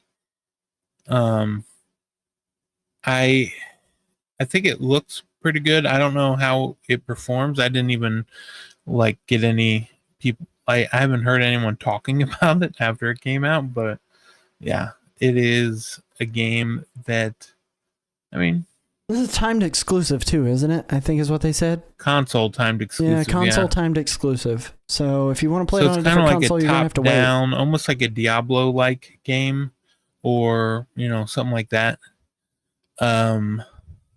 I like its art style a lot. I'm rewatching this trailer right now. It does look cool. But it's like a lot of action, but then also I think when in between runs, like you go back home and you like build your base up, I believe is what happens. But yeah, I mean, it's out now. I don't know. What are you thinking? B. B. Legitimately like B. It looks like fun. It just, again, is another one of those things that didn't get me like super excited, you know? Like it just didn't send me over the moon for it. Wasn't excited for it. Rewatching that trailer, like it looks cool. It looks really cool. It looks like a ton of fun. But like I don't know. Maybe I'm being too high on it. I do think I land on this a little higher than Stormlancers. And Stormlancers we put in C. Yeah. I mean, it's very positive review wise on Steam. Like I said, yeah, it's what they don't really show in that trailer is, yeah, when you go back to town, you are like gardening and like doing harvest moon like things. Yeah. So yeah, I mean, I like the look of it. And yeah, so we can give it a B. Okay, I'll bump it up to B. I'm more in line with a B than I am. Like I said, I like it better than Stormlancers. I probably like it better than Tamagotchi Life, Living the Dream. It looks cooler. Keep your mouth shut. All right, so all right, we'll bump next this up we got B. Hades 2. We got a release date, September 25th. It's out. Next Thursday or Friday? I think it's next Thursday. Yeah. Next Thursday, I believe. Yeah, Hades 2 got a release date. Very exciting, very close. Not quite a shadow drop. I am curious. I wish if we were in another universe that Silksong didn't drop, that they released their game and shadow dropped it at the Direct, or if it would still be September 25th, because the physical version is not coming till later. The physical version is coming on the it's got it for the Switch 1 and Switch 2 edition. And it's also a Switch upgrade pack for free. Free upgrade. Yeah. And it's day and date for Switch 1 and 2. Yeah. I mean, Hades is one of my favorite games of all time. It's right up there with Elite Beat Agents, for crying out. So Hades 2 was an S for me. What about you? Hades 2 is probably A for me, only because I have it already on Steam again. But again, we go back to, you know, if I hadn't had the chance to play Final Fantasy on everything else. Got upset about Final Fantasy. I know, that's what I'm realizing my hypocrisy. Sure. Okay, let me be. But yeah, Hades 2, like that is exciting news. It's cool that it's coming out of its alpha build and is finally going full 1.0 or whatever they want to call it. Early access, yeah. Getting a full release date finally, which we've been waiting for a while. So like it's hard for me to say like that's S tier, but it is an S tier game. It is an S tier game. It's just the release date and it coming into 1.0 and coming to Nintendo Switch isn't an S. Again, I would have said Final Fantasy VII Intergrade was an A as well, but that's just kind of where I landed with it. But I can put it in S. I'm fine with putting it in S, but again, it was just like a tier announcement for me. There it is. I'm putting it in S. You can see I'm a man of my word. I'll put it in S for Chris. S stands for Chris. Kirby Air Rider Direct announcement. We'll do both of these things side by side. Kirby Air Rider Direct announcement coming later. Yeah. An announcement for an announcement. A D. I don't care about it. And the amiibo. I don't like announcements of announcements. Like, Yeah, I mean, this is, for me, yeah, that's a D. I agree with that take. Like, and it is a low D. It's almost an F because there's like no information. It's, hey, we're going to be doing a direct at a later date for Kirby Air Ride. They could at least tell us what it is that Susie out here redeeming the Kirby Air Ride going across. Thank you. Susie. Thank you so much, Susie.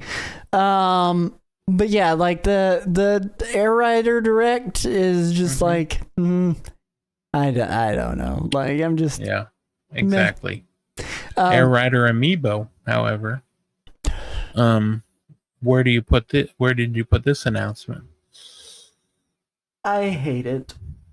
And I'll tell you why. Skylanders, Imaginators, when those launched, or whatever the racing game was, What was it called?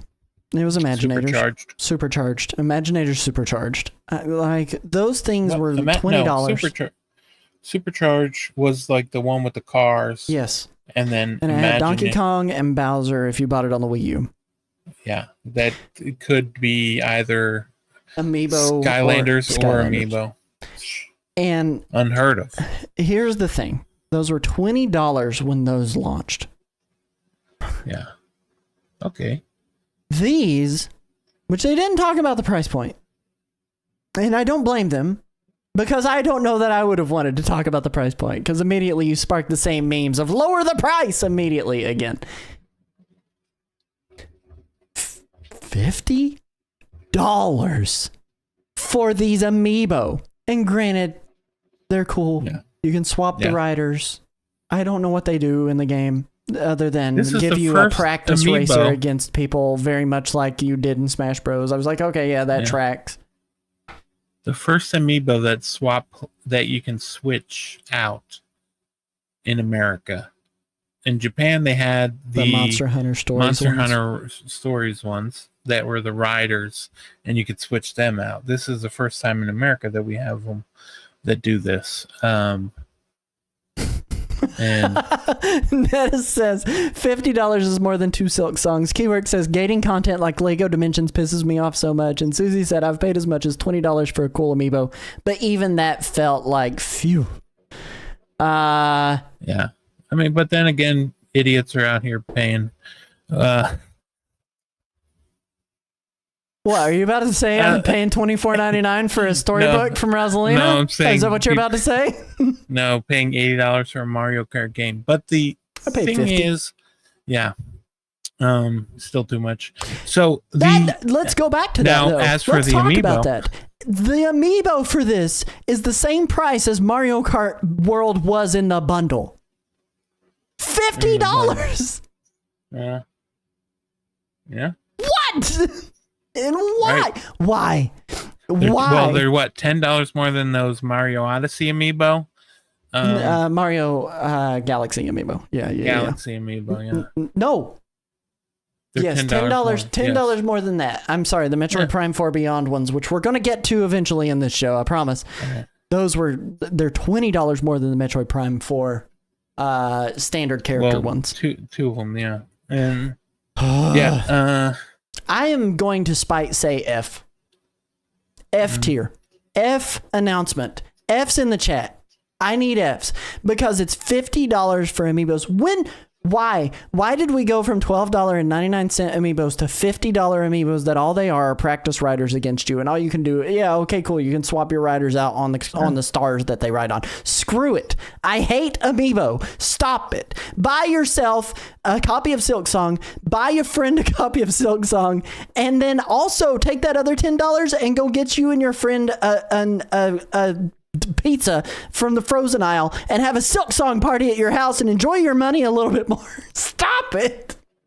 You already have Silksong, so buy it again. No, you're not giving this a C. Are you serious? There's no way, Chris. Are you serious? I like the idea that you can swap out the Amiibo out for the other riders, but you know what? $50. That tells me there's no way that they're going to know what rider you have on, so you're just kind of swapping in, right? No, they're going to know because they have pins that slot into the cart. Because they don't have, there's no way of knowing how what rider you have on the Monstie in the Monster that's because they're just plastic. Amiibo. But on these, the Amiibo has a pin, and then the cart has slots that the pins slot into. So they created new technology for these specific Amiibo, correct? Yeah. Yeah, so a C. Yeah. Brand new technology. We're living in the future. With brand new, useless, Kirby super Amiibo. Expensive technology we don't need.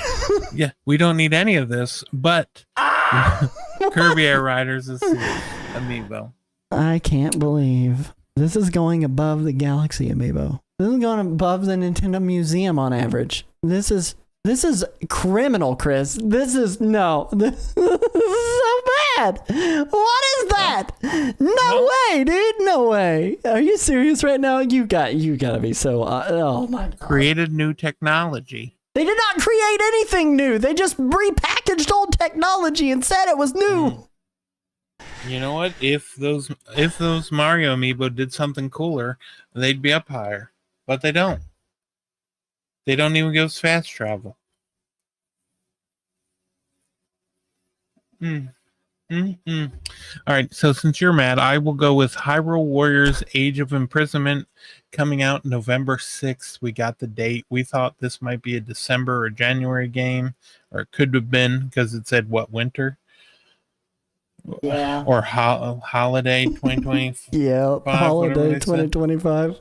Or no, they didn't even put a year on it. They just said coming this holiday. Yeah. Could have been 2026. Q4. I don't know what to even say to you right now. So I'm just what?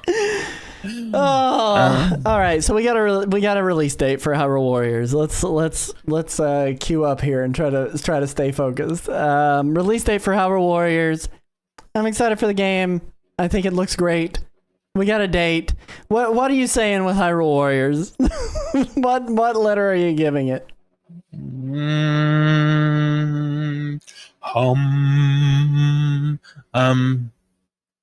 If I were to give it a letter score, which I'm going to, duh. I'd probably give it a. I mean, they didn't really show anything. Are you about to say you're more excited for the Amiibo than Hyrule Warriors? Huh? I was going to give it a C. Oh, okay. I don't, just making sure. It can go one slot above. No, I mean, here's the thing. I always look at Warriors games as grass cutting simulator. I'm not the biggest fan of Warriors style games. Dynasty Warriors, One Piece Pirate Warriors, the Hyrule Warriors. Insert your warrior of choice. But I do like the Hyrule Warriors franchise.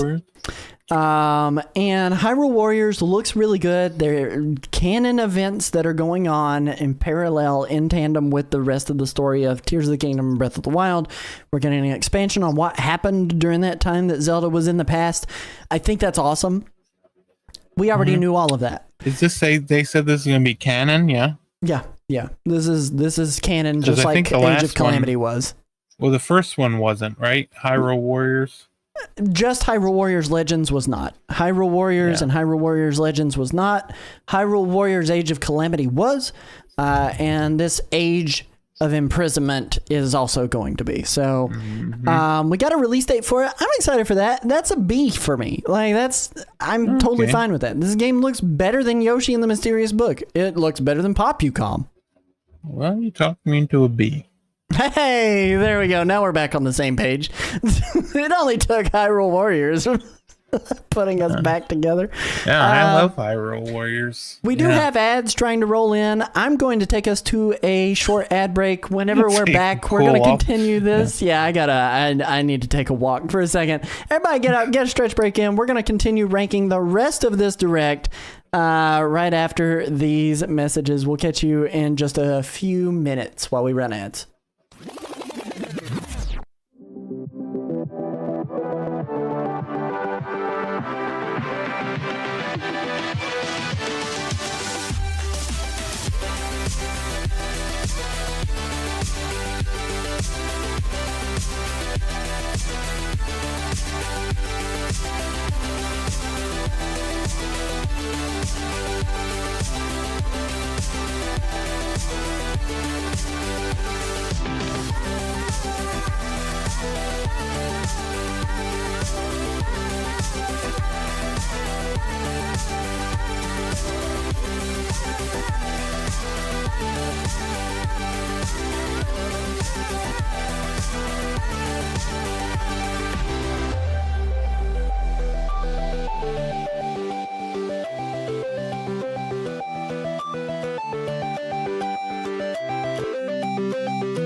All right, we're back. We're back with more ranking of the Nintendo Direct and trying to discern whether or not this was a good Direct or not.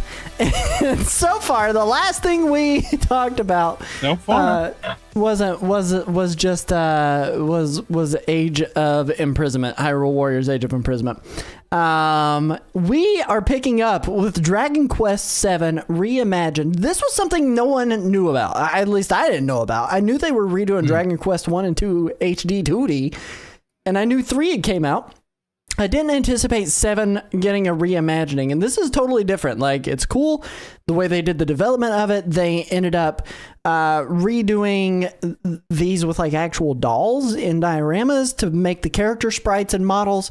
It is I don't know how reimagined this actually is going to be, but I'm excited for this. And 7's one that I never really played. I played 8 whenever it released, but I didn't play 7. I feel like a lot of people played 8, and then a lot of people also didn't play 8 on PS2 and just played it when it came to, was it on 3DS? It was like one of like, yeah. 8 was on 3DS.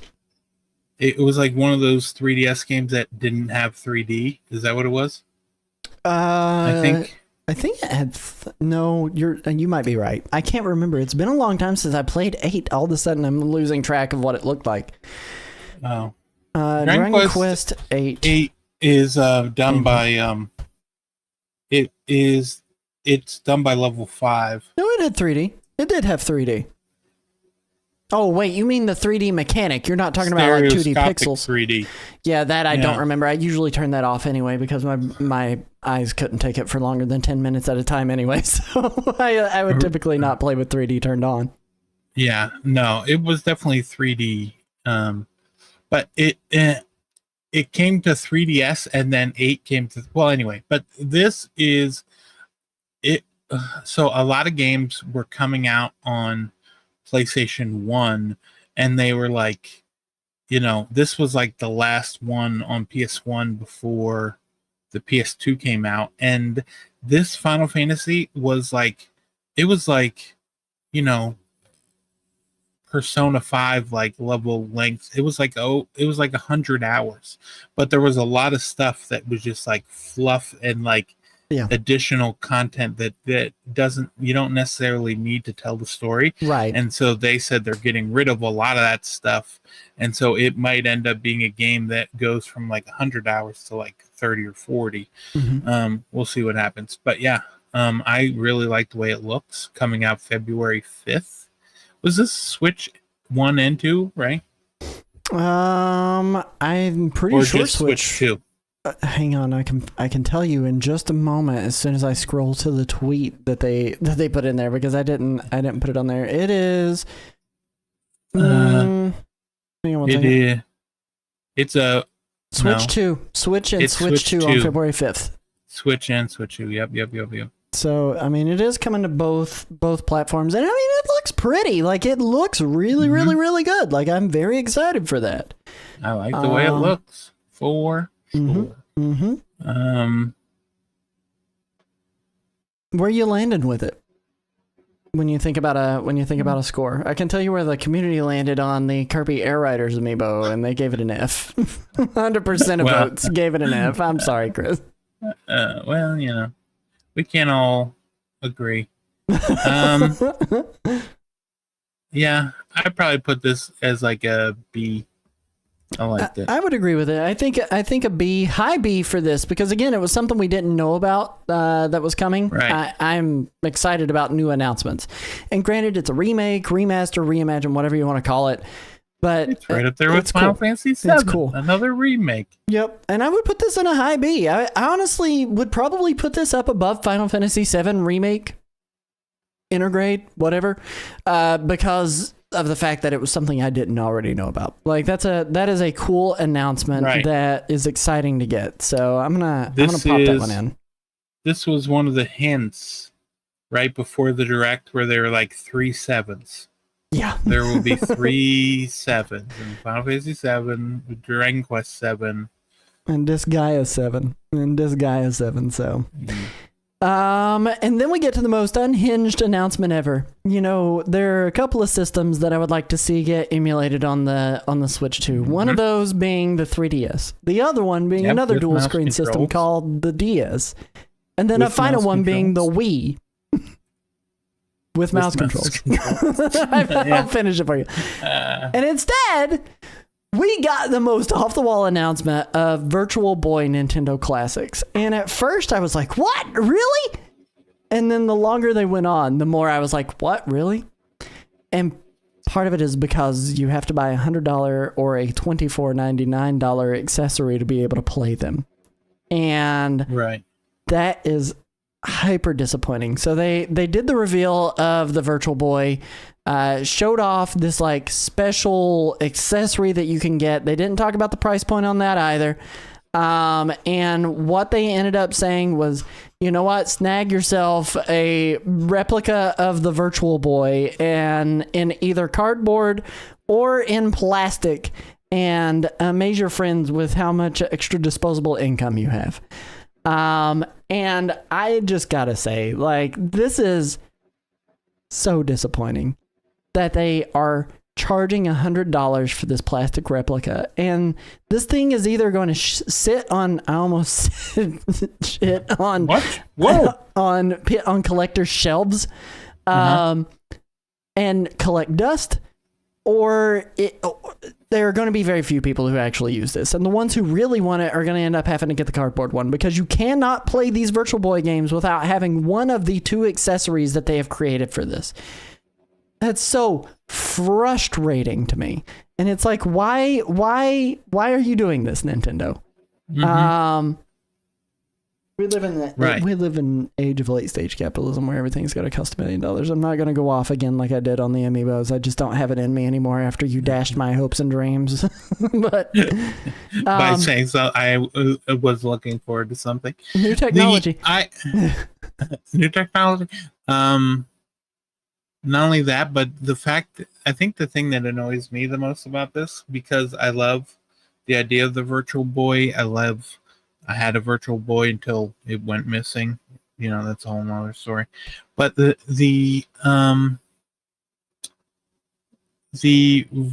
we got the Virtual Boy, right? Nintendo Classics Virtual Boy. Yep. Which, like, this whole time I was like, it would have been great to see the Virtual Boy on Nintendo 3DS, you know, with the 3D glasses, 3D. It can happen now. I've done it after I've right, yeah. Well, you can, voided my warranty. Right, yeah. Well, they're not helping you out with that thing anyway. No, they've already ran out of parts. It's fine. But yeah, so the thing that annoys me, I think the most about this is the accessory comes out the same day that the app comes out. So it's like, what? And it will not be delivered day and date. There's 0% chance. Yeah, but you're probably waiting at least like 5 to 7 days to get this thing, because it's going to be on a Thursday, right? Yeah, Thursday, February 17th, a Thursday, and yeah, just ridiculous. I don't understand. My favorite part was when they said, and these planned 14 games are coming to... That's all of them. That's all the games. That's not all of them. There were 21 total games that came out on that system, and most of them were in Japan. Like, but it's like, you're not... No, stop it. But here's the thing. Okay, I'm going to give it a little bit of a benefit, because this is a system that flopped so hard that very few people have ever been able to have their hands on one. I own one. I've got one. I have 3 physical games for it. I have Wario Land, I have Teleroboxer, and I have Mario Clash on it. Those are the 3 games that I do have for it. No, wait, I don't even have Mario Clash. I have Mario Tennis on it. I apologize. Okay. And it's cool that people are going to have the opportunity to be able to try these things out. Yeah. If they can get their hands on the accessories together. Yeah. Yeah. I mean, the funny thing is, we're talking about this thing like $100. It's insane that they're going to release it like that. And it's probably going to sell out within minutes of going up. Yeah. Or it'll just sit there and the cardboard will sell out, and then the $100 thing will just still be in stock because which I not hope, as many people because that's what I do want. I want the full plastic stand. I do want to buy this. I don't want to have to buy this to be able to play it. That's the other side of it. Like, I can play the GameCube games without buying the GameCube controller. I can play the SNES and NES games and the Game Boy Advance games and the Game Boy games without buying any extra peripheral. It enhances it. Right. Yeah. Yeah. This is the first time that I have to buy an accessory for it. I have to have the Plus expansion pack, which I do have that Plus expansion pack NSO membership. My dogs are going nuts. Right. And I have to have the system that is $500, which I luckily have.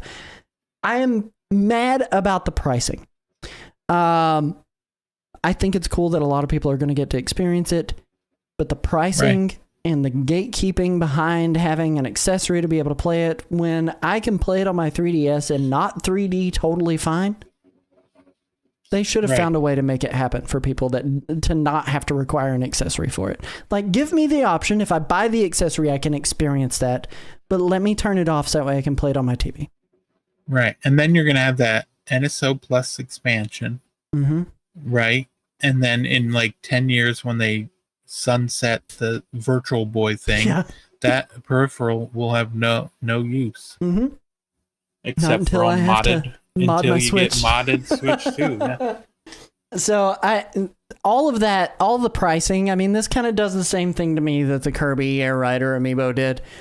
And if you don't rank this higher than I do, I'm going to be upset because this is new technology. They've never done this before. They've never created a peripheral you jam your Switch into to get stereoscopic 3D. Well, they did with Nintendo Labo. But they didn't do it for Switch 2. New technology. All right. What are you giving it? I'm giving it a D. Just because it's cool. It's cool that people are going to get to experience it, but Jesus. Like, the price tag. I would put this in if it wasn't so darn cool that people are going to get to... This is... I'm trying to measure my words because I don't want to call it what I'm about to call it, but this is kind of like game preservation in a way. This is a way for people to experience these games in a way that has never been able to be experienced in a proper format, like in a legal proper format, right? Right. And so this is Nintendo's step toward preserving those old titles, albeit a little bit mixed on how they're doing it. It's very pricey. It's very gate-kept. But a D is where I land with this. Better than... Me into it. S tier. No, I'd also give it a D. Okay. I was like, hold on. So... I just give it a D because of how ridiculous it is. Like, the idea of it being you just like thing. Accessories. Yeah. I think so. I talked about this over in our Discord. I talked about this over in our Discord about the price point of it. Let me see where did I post that? $100 for the fancy Virtual Boy accessory. Cries in poor is what I said. Nolan said, and subscription service games. It's wild. I'll probably, then we were talking about Donkey Kong Bonanza DLC a little bit. Netist asks, isn't it just cardboard? And I said, not the full-fledged Virtual Boy plastic one, and the cardboard one is still $25. So I don't know. I'm like, this is ridiculous. Nolan then follows to say, remember how the NES Classic came with a standalone computer and 2 controllers for $60? Good times. So why do you got to remind me that we are in the era of greed? So I don't know. Like, I'm going to pop that, pretty firmly into D. I'm definitely putting it above Kirby Air Riders Amiibo, Nintendo Museum, Galaxy Amiibo, and Kirby Air Rider Direct. Probably below Mario Tennis Fever. Again, the price point gatekeeps so much. It's so difficult to be like, okay, I'm fine with this. Like, I'm not fine with the price point of what it is. Right. Yeah. Next one is Fatal Frame 2, which I put Fata Frame on the little icon I made for it. I missed a letter.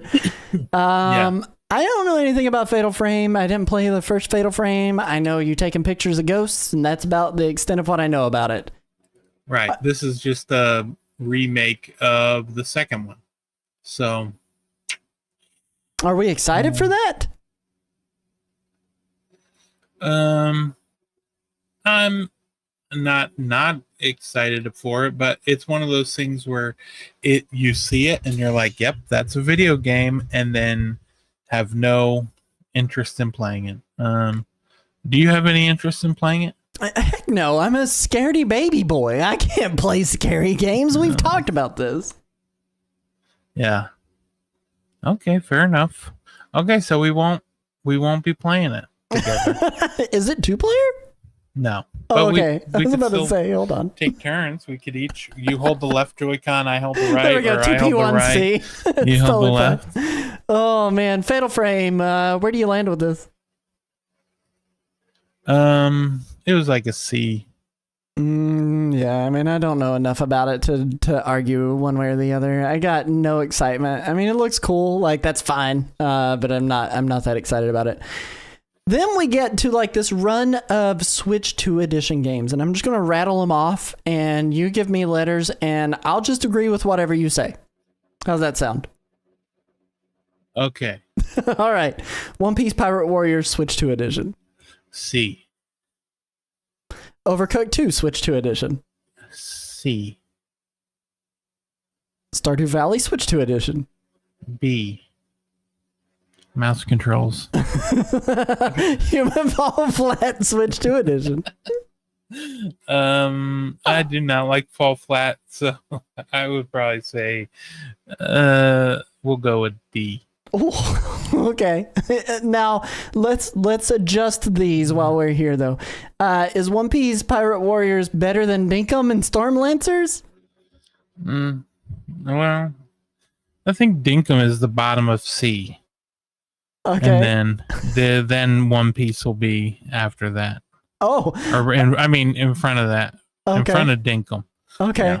Yeah. And Overcooked 2 Switch 2 edition, is that better than One Piece? We can put that ahead of One Piece. I like Overcooked 2. Is it better than Mortal Kombat Legacy Collection? Or Stormlancers? No. Okay. Human Fall Flat Switch 2 edition, is that better than the Kirby Air Rider Direct announcement? I mean, there's a lot of people that love that game, so we'll leave it there. Okay. Stardew Valley Switch 2 edition, we put that in B. Does that go above the Mario Galaxy movie? No, we can put it below it because I know you're excited about it. Does that go above Tamagotchi Life, Living the Dream? It goes below Tamagotchi Life, of course. Okay. Please. All right. I think we figured out where those all belong. And then we get to a sequel that I don't know that anybody really asked for. I was surprised that it got a sequel. I said it during the pre-show taping. I said, I didn't think that game was ever getting a sequel. I thought we were just going to get DLCs for it in perpetuity, and that is Power Wash Simulator 2. I like Power Wash Simulator. It's mindless. You go in, you wash the world, and you see what happens. But does it excite me? Not really. It's the Hyrule Warriors of cleaning games. Yeah. It's grass cutting simulator. It's dirt cleaning simulator. Yeah, literally.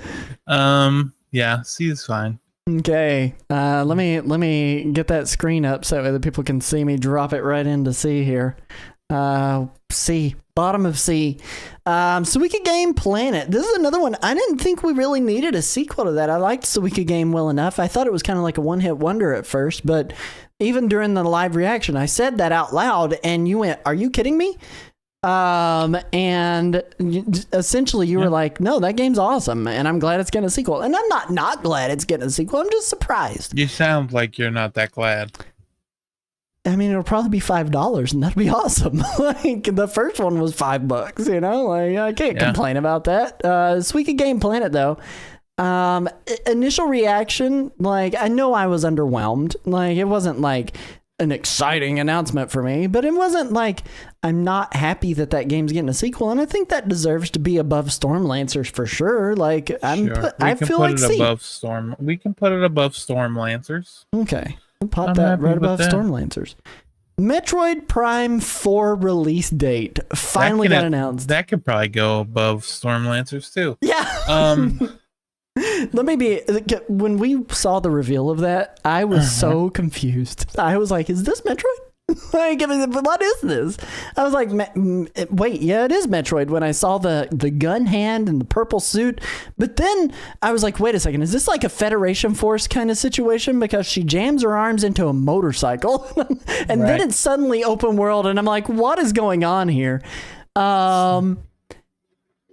Yeah, it was Samus X arms. Samus no arms. Oh man. I'm very excited for Metroid Prime 4. I am very excited for that game, and I'm glad it finally got a date. It's been the one thing that's kind of been hanging over. Like I've said multiple times about these directs, like as long as we get a date for Metroid Prime 4 and Hyrule Warriors Age of Imprisonment and all of these other Nintendo games that are kind of hanging up in there, like Final Fantasy VII Remake Intergrade, that'd be a good direct. And we got that, right? Like we got that for Metroid. Yeah, but I feel like the only thing we didn't get was what? Elden Ring release date? Elden Ring is still kind of lingering there, and I think it still needs some time based on everything everyone said from the demo at Gamescom, and I'm fine with them just saying, hey, we're postponing to next year, like when they can have a fixed finished product.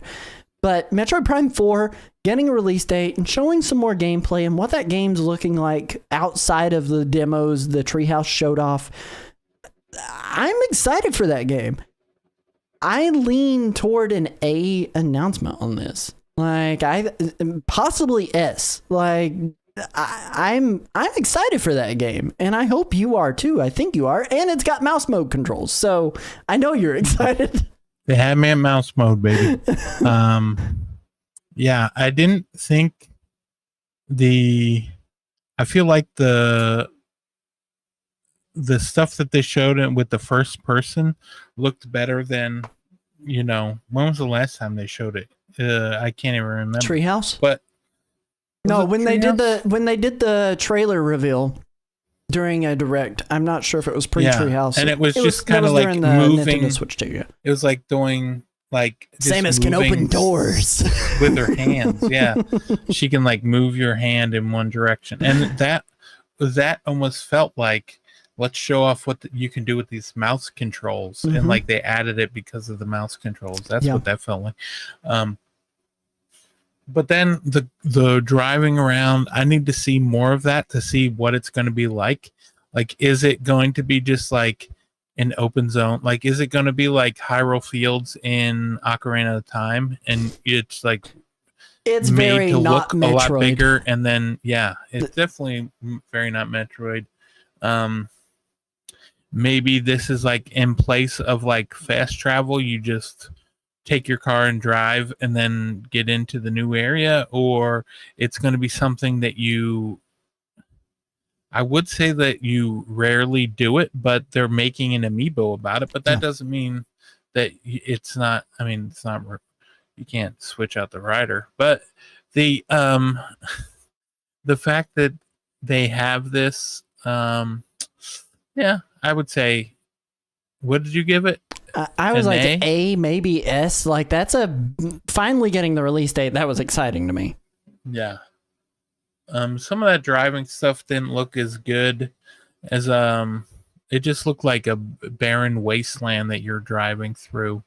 And for that reason, I was an A. Okay, I'm fine with putting it in A. I'm in that same boat. You mentioned the Metroid Prime 4 amiibo, and those. Do we know what they do? We do not know what they do exactly. We know that there is one of the bike that's called Viola. We know that there's one of Sylux. We know that there's one of Samus. How do you feel about Sylux? I'd take him or leave him. I mean, he was like the main big bag in Federation Force, big bad in Federation Force, and he was like teased at the end of Corruption, but like It's not something that I don't know enough about him to really make a judgment. There's not enough lore out there for me to like go, he's cool. I bet he's no Ravenbeak, you know, like that Ravenbeak. That was such a cool reveal in Metroid Dread, that being, you know, Samus's father or whatever. But the amiibo are kind of ridiculous. Yeah. This one's $40, but it looks huge in comparison to like the Kirby Air Riders ones and even the Mario Galaxy ones. And to me, like, I don't know, I got the Guardian. Pose, how they use the foot for the base of everything else. Yeah, it's good. I got the Guardian amiibo for Legend of Zelda Breath of the Wild when that came out. And that was really cool. It looks like a Guardian amiibo size. Yeah, it's huge. Like, this is really big. But the other two being $29.99, that's a more reasonable price point. That's about what they are now anyway. I mean, again, we're getting away from the $12.99 amiibo. But... you know, but also some of those amiibo when they first came out were just like poor designs compared to bad paint how jobs, these look. Low detail. Like, I mean, I'm with you. Like, sometimes their eyes would be crooked. I have over the years they kind of got better. They did. I have the Animal Crossing one where his eyes are really tiny and it's like worth way more. And so like misprints were fine. Like they oftentimes made them worth more, but. The amiibo, I mean, we got to rank them. I'm not like mega excited for them, but I'm not as disappointed in them as I am in the Galaxy amiibo or the Kirby Air Riders amiibo. No new technology. I will say that. Well, we don't know yet. You don't know what's going on in there. We don't know what they do, you know? Yeah. D? Are we saying D on this as well? Same with the Air Riders and Galaxy amiibo. I'm going to put this above the Virtual Boy Nintendo Classics. I'm going to put it above Mario Tennis Fever. I'm going to put it above the top. I'm going to put it at the top of the list there in D. Above the Talking Flower figure. Talking Flower? Those are definitely... Don't be yawning. It's too early to be yawning. We're almost there, though. I know. But that's kind of where I'm landing with those amiibo. Like, those... They're... a little bit pricey, but they're not like the others. Like, they're not. The price seems to be justified in these, just from the fact that they are lower priced, except for the big bike one. But the big bike one is huge, so I can overlook that price a little bit. We get to the Donkey Kong Bonanza DLC that Shadow dropped. This is the Emerald Isle or the Emerald Emerald Rush plus DK Isles DLC that they did. Right. I didn't pick it up. It was $20. I saw early reviews for it saying that there's not enough to do in it. It's just like a roguelike. You're running around collecting Bonandium gems and fossils as fast as you can to try to up your rank within Voidco. You get like roguelite perma upgrades for your character to be able to get more gems per like bashed ground piece or whatever. Yeah. All of the levels, except for some of the other earlier levels, the smaller ones, the layers are in this. So like you get a chance to run through all the layers again, but like there's just not, beyond going back to Donkey Kong 64's Island, there's not enough there to justify that $20 price tag for me. And I was honestly kind of on the fence about this during the direct. Even I was like, I don't know how I feel about that. Like, I don't know if there's there's going to be enough. And turns out there isn't enough. There's not enough there. So for me, this is like a low C, maybe a D ranking for me on Donkey Kong Bonanza's DLC. Yeah, I would give it a D. It just, I mean, you got the island. Like, this just seems like something that would have been free on the Switch one. Just like you brought it up earlier this week when we were talking with each other. You mentioned the Super Mario Odyssey balloon, like the balloon find the balloons and all with that Luigi. Labo stuff and the.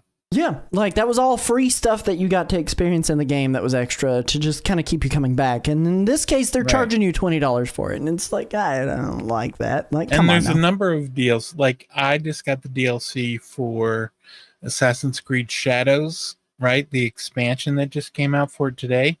And you need to make it to a certain mission before you can play it. And now... with this, you need to beat the game in order to play. To join Voidco. To be given the opportunity to join Voidco. Yeah. So it's not something. I mean, because I don't have it right yet, but so when I get it, maybe it'll be something where I just get the total package and then just play it like that way. But not something I'm seeking out. We'll right. see. Right. The next thing that we got was Pokemon Pokopia. This is like Stardew Valley meets Pokemon meets Minecraft kind of situation. Yeah, it looks a lot game. Like the Dragon Quest Warrior or Dragon Quest Builders 1 and 2. Yeah, at first I thought this was the Dragon Quest Warriors team, but it was the Dynasty Warriors team and Game Freak working together. It looks cute. Like, I'm not gonna say it doesn't look cute. Like, I am kind of intrigued by it. You play as a Ditto who learns to copy a human. And I mean, it looks interesting. Like, I'm very intrigued by it. But it's also not my genre of game. But I will say this looks better than Pokemon Legends ZA to me. I keep telling people I'm out here huffing the Pocopium if I'm going to be picking this game up. But hey, I'm more interested in this than I am in Legends ZA, and I don't know if you feel that same way or not, Chris. You're more interested in this? Yeah, than Pokemon Legends ZA.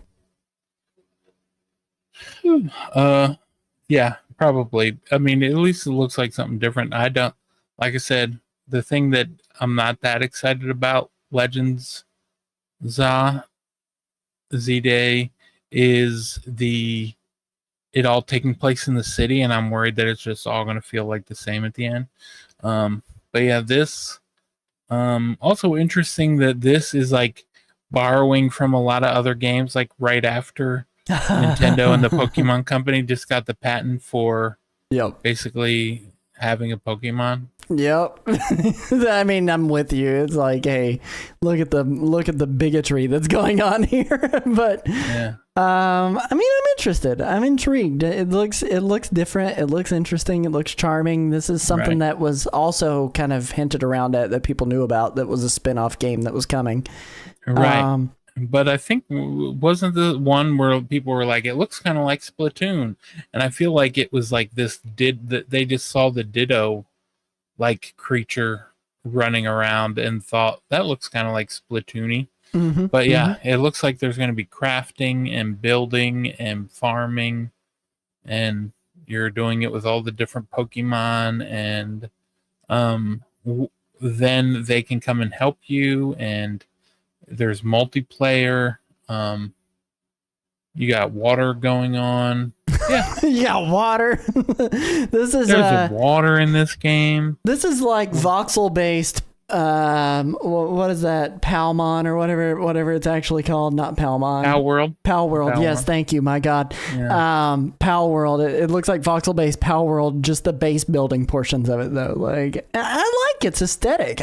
Honestly, it reminds me of the old school Pokemon games. Like with its aesthetic, it's isometric. Like, worldview with tiered level design and everything like that.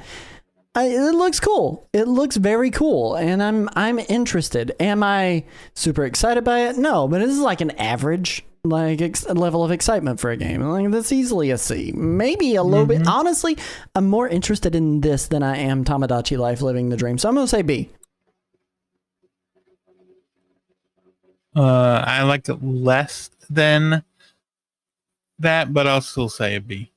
Okay, thank you. I'll put it below Tamagotchi Life. We'll put it in B, put it below Tamagotchi Life. I am more excited for Stardew Valley Switch 2 edition than I am this, probably. But I'll put it below Stardew Valley. We'll put it in B, below Stardew Valley, above Linked Banner of the Spark. Can I play as a character that doesn't look like a cursed creature out of hell? Absolutely not. What? We're the same person. Oh man. So I've popped it right here above Linked Banner of the Spark MB. Then we go to Pokemon Legends Z to A news. Yeah. And the news is, guess what? You got a $70 game coming out, and we got a $30 DLC before the game's even released. Spend $100. Please and thank you. And you know what Pokemon fans are going to do? They're going to pull out their wallets and they're going to spend $100. There are extra Mega Evolutions that are locked behind the DLC paywall. It's one of those things that like other companies have done it. Wait, and they what got is it? flamed super hard. Pokemon that are what? Mega Evolutions that are locked behind the DLC that you cannot get. Like there's a Raichu that's X and Y themed that you cannot get without having the DLC for it. Like what? Like I'm fine with them doing DLC, but give it a couple of months before the game gets announced that it's getting DLC also. Don't tell me that beforehand. That tells me you could have put it in the game but chose not to charge me more money. Right. How much was like the... Okay, so it was like the same price as Scarlet and Violet and its DLC. Blueberry Academy and and what was the other one? Sword and Shield. Did it get DLC? I don't remember paying for DLC in that. Maybe I didn't. It was $30 for the expansion, and it was just you didn't get it. It came out like the following year. Like after the game. It came out in 2020. There was a lot happening in 2020. I can understand if you didn't remember. Yeah. So I don't know. That honestly just makes me mad. I'm going to say F. I'll go with you. Okay, thank you. I didn't know if we were going to argue about it or not. It's scummy, scuzzy tactics. Put it in the game. If you have it done at the same time as your game is done, don't charge me extra for it. Put it in your game. Or wait a couple of months before you tell me about it. And then I will know no difference. Right. Well, I mean, when does the DLC come out? A few months later. Okay, so not same day. I don't think. I do not think it is same day. As a matter of fact, I don't think they even said a date, to be completely honest. But I'm probably imagining that it says a few months later. Does it say here? Hang on. Because if we got that new Mega Evolved, it says Mega Dimension DLC coming to Nintendo Switch 2 and Nintendo Switch soon is all it says. So, which is the same case with Pokemon Legends Zeta A. That's also coming soon. What was it? Legends ZA, right? Yeah, Legends ZA Mega Dimension DLC. October 16th. Is that the same day as the game? That's the same day as the game, if that's the case. If that DLC is coming on the 16th, that's the same day. The Nintendo Store, that's what it says, yeah. It's bullshit. I'm just going to say it. That's ridiculous. Why? Okay. So then you could end up playing multiplayer and be playing against people that got the paid DLC that you can't get, right? Is that how it works? Yeah. That's F tier. That's F tier move. Game Freak and Nintendo. Like that's ugly. If I had a lower tier, I wish I had a lower tier on here. Trash. Just trash. Man. Danganronpa 2x2. This is a remake of a remake. Because I think they did Danganronpa 2 remaster already somewhat recently. It was like a collection. You know, they did 1, 2, and 3. They got them on like the modern systems. Yeah. Yep, and they're busting this out on its own. I guess it's got more gameplay stuff. I don't really know. It just looks a lot better. Well, it looks more stylized, maybe, is what the words I'm looking for. I like the way it looks. I like how I think they got the people that worked on the original to be working on this. It's like their new company. That they got their own company and they're working on this one. That's exciting for me. Maybe I'll play it. I mean, I still got to play 1, 2, and 3 or 1 and 3. So maybe I'll play through 1 and then jump into this one instead. When does this come out? 2026? Yes, this is 2026. Mm. Yeah. I'll give it a B. B? B. Okay, I'll put it in B. I don't have a dog in this fight. I really like escape room games. I think they're awesome. I'll agree with you and put it in B. I'm totally fine with putting that bad boy in B. So we'll pop it right there in B. Dynasty Warriors Origins. Grass cutting simulator. I'm not thrilled by just Dynasty Warriors. There's not enough characters there that I'm like tied to. Well, this Origins, I played it on Steam, and what they seem to have added to it is like like a lot of stuff to do in between the missions. Plus, then you're doing the missions themselves and like leveling up that way. I'm kind of in the mood to play this again after seeing this. I've been thinking about it, but I just got so much, Silk Song and Fortnite to be playing. Where do you want it? Yeah. I'll give it a C. All right, C it was is, baby. Inoffensive. Very inoffensive. It was a next gen only game, now out on the Switch too. Is exciting for me. We got we're getting close to the very end. Next up we got Monster Hunter Stories 3 Twisted Reflection coming out March 13th. I love the Monster Hunter Stories series. I gave this a B. Okay, I'll agree with that. I think Monster Hunter Stories is exciting. Like that is really cool. And it's getting a third one. I'm willing to put this above a lot of things here. Above Hyrule Warriors for sure. Okay. Yeah. And I'll pop it in to be above Hyrule Warriors. And then we get into the sizzle reel. We can treat the sizzle reel the same way they did. Yeah. 2 Point Museum getting a date. Yeah. I think the biggest disappointment was I thought this was Professor Layton when they showed a glimpse of it. Yeah, and you got me all excited. You got excited, and then I was wrong, and then immediately an F because it's not Professor Layton, but not really. 2 Point Hospital, 2 Point games are really good. There's a lot of C's, There's a lot of. It's exciting. We got a date for it. 2 Point Museum. Is this like a B? Is this like a B? Yeah. We can give it a B. Disguise 7 complete new look. New look of the game. Reminder, it's coming out soon. I think this guy, I'm pretty sure it's already on the Switch. So this is just like this. It's basically the Switch 2 edition. Yes. Just $10 more. And it's no upgrade path. It's no upgrade path. So it got a D from me. I'll agree with that. FC26, reminder that game's coming out this month. I don't care about it. C. Oh, higher than Disgaea 7? I care less about this. I would probably have said an F, to be honest, because I'm so not into this. All right, but... That's crazy. Do you really want it in C?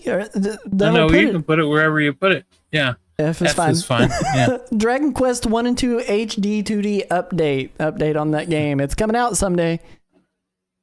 The fact that it's coming out, it was, October 30th, the day before, again, Mina the Hollower, please.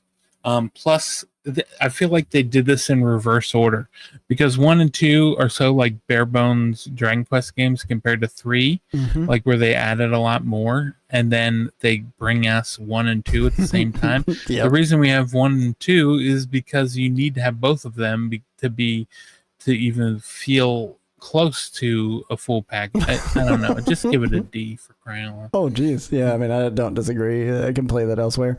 Virtua Fighter Revo World Stage, Winter 2025 window. I'm down. We still don't have a date for it, but the fact that this is coming to Switch 2, it's good to see some fighting games coming to it. We got 6, right?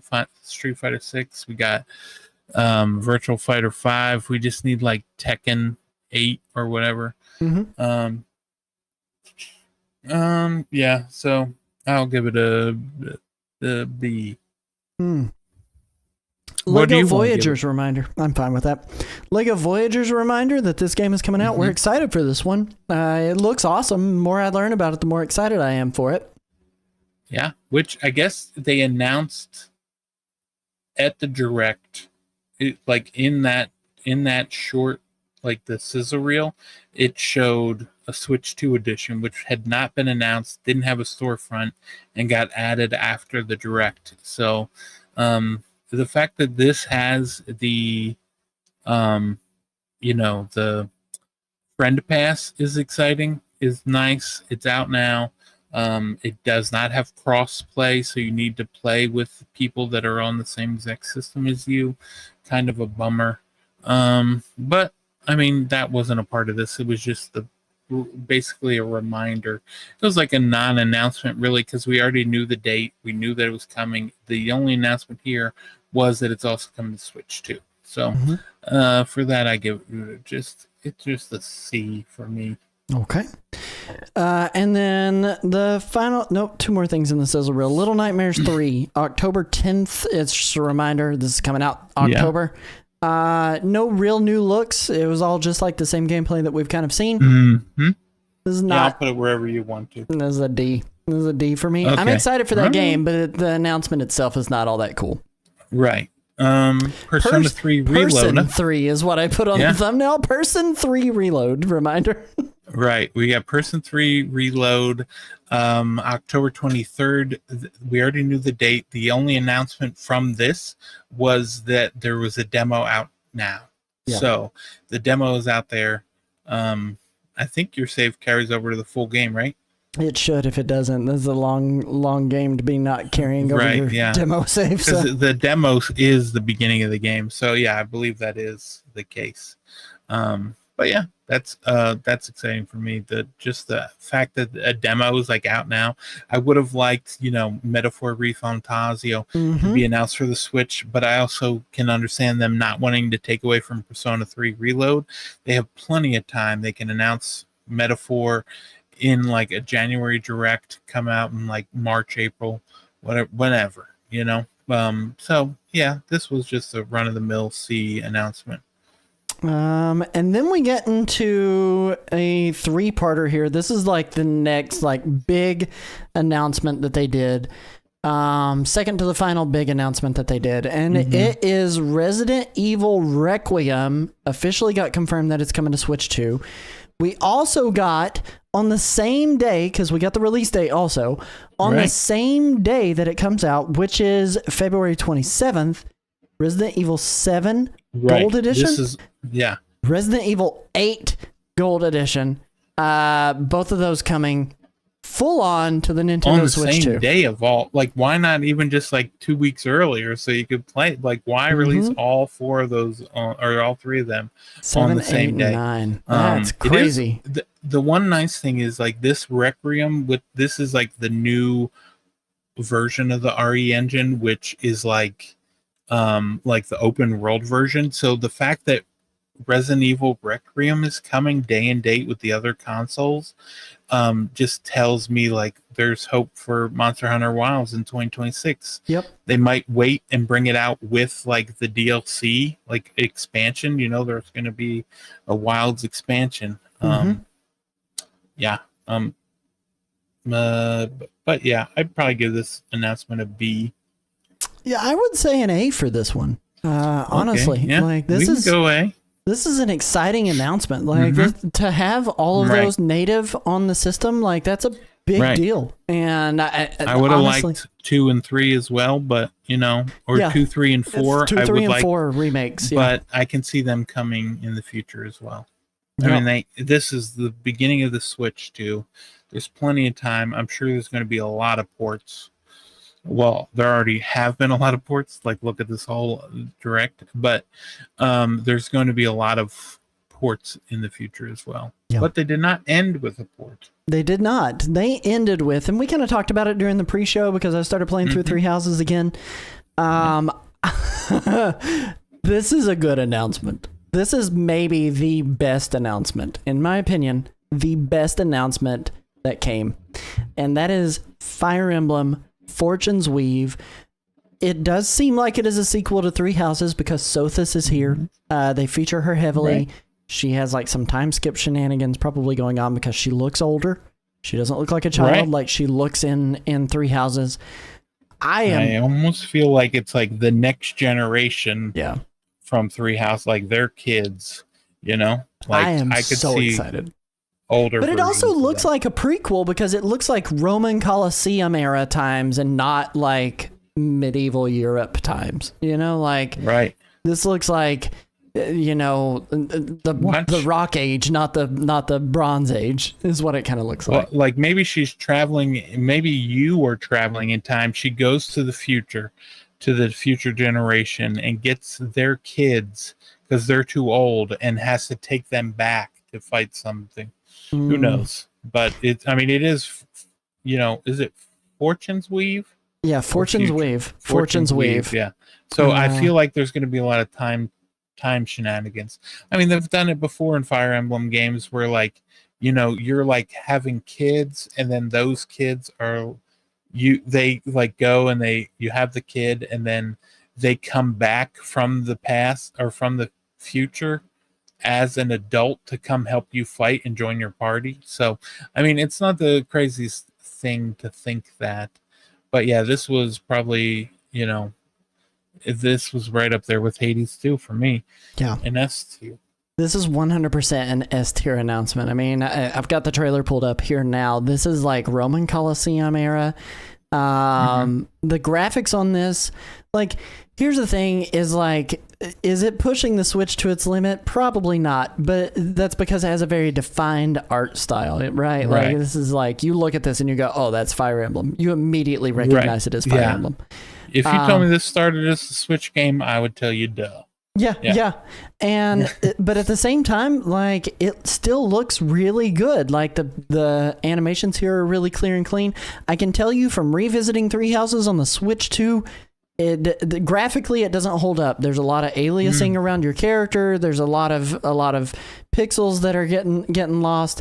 But also the arenas here look very similar to the arenas in the Switch 1 version because it's like very flat ground. Again, we didn't get a release date. We got a year, which was 2026 release. This could go through a significant evolution in terms of graphical fidelity and what they're doing with the game. I'm so excited for this because I can tell you when we went to Engage, and there were a lot of people that were like, I don't like the sim life stuff that they added to Three Houses. And they were like, you know what? We're going to give you a more traditional Fire Emblem and Engage. And it just didn't hit for me in the same way. I love the sim lifestyle stuff that they added to Three Houses. The romancing, the fishing, the going around and doing missions in the monastery, the church, like it. And I want more of that. And this looks very promising, knowing that Sothis is tied in so tightly into this. Character designs look awesome. I already have a big crush on this big Castlevania dude here. Like, it looks awesome. Like, I'm so excited for this. This was a good announcement to end the Direct on, and it's definitely 100% an S tier announcement. Yeah. So it's very exciting. At least they ended on a high note. Yep. I am going to pop that right into S real fast, and then we can evaluate here. We got a lot of B's here, Chris. We got a lot of B's. And I don't know if you necessarily still agree with that, but again, I think it lends credence to the fact that this was not a 5 or a 6 Direct. I mean, if we evaluate this 1, 2, 3, 4, 5, 6, 7, 8, 9, 10, probably in like, I evaluated it more like that 6 to 7 range, but I think it lands at a solid 7 with the announcements that are here, and it's got more mid-level stuff than it has bad stuff, at least. Right. I mean, it's definitely it very well could have just been the pacing of the event itself. I mean, it was an hour long, the longest Direct ever of all time. Right. Where I feel like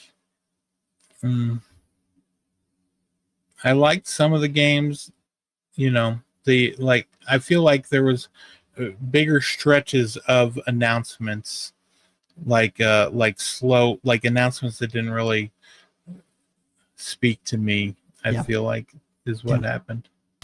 Yeah. Well, let us know what you think in the comments, where you would rate this direct and how you feel about each of the announcements. We'd love to know what your favorite one was. Again, for me, it was Fire Emblem, I think. I think it was Fire Emblem. Followed by Rosalina's Storybook. So that's where I land with it. Yours was Hades and Fire Emblem as well, I think, right? Yeah. Yep. Very cool. Definitely. We're going to jump into the fast forward. We got a couple more sections left in the show still yet.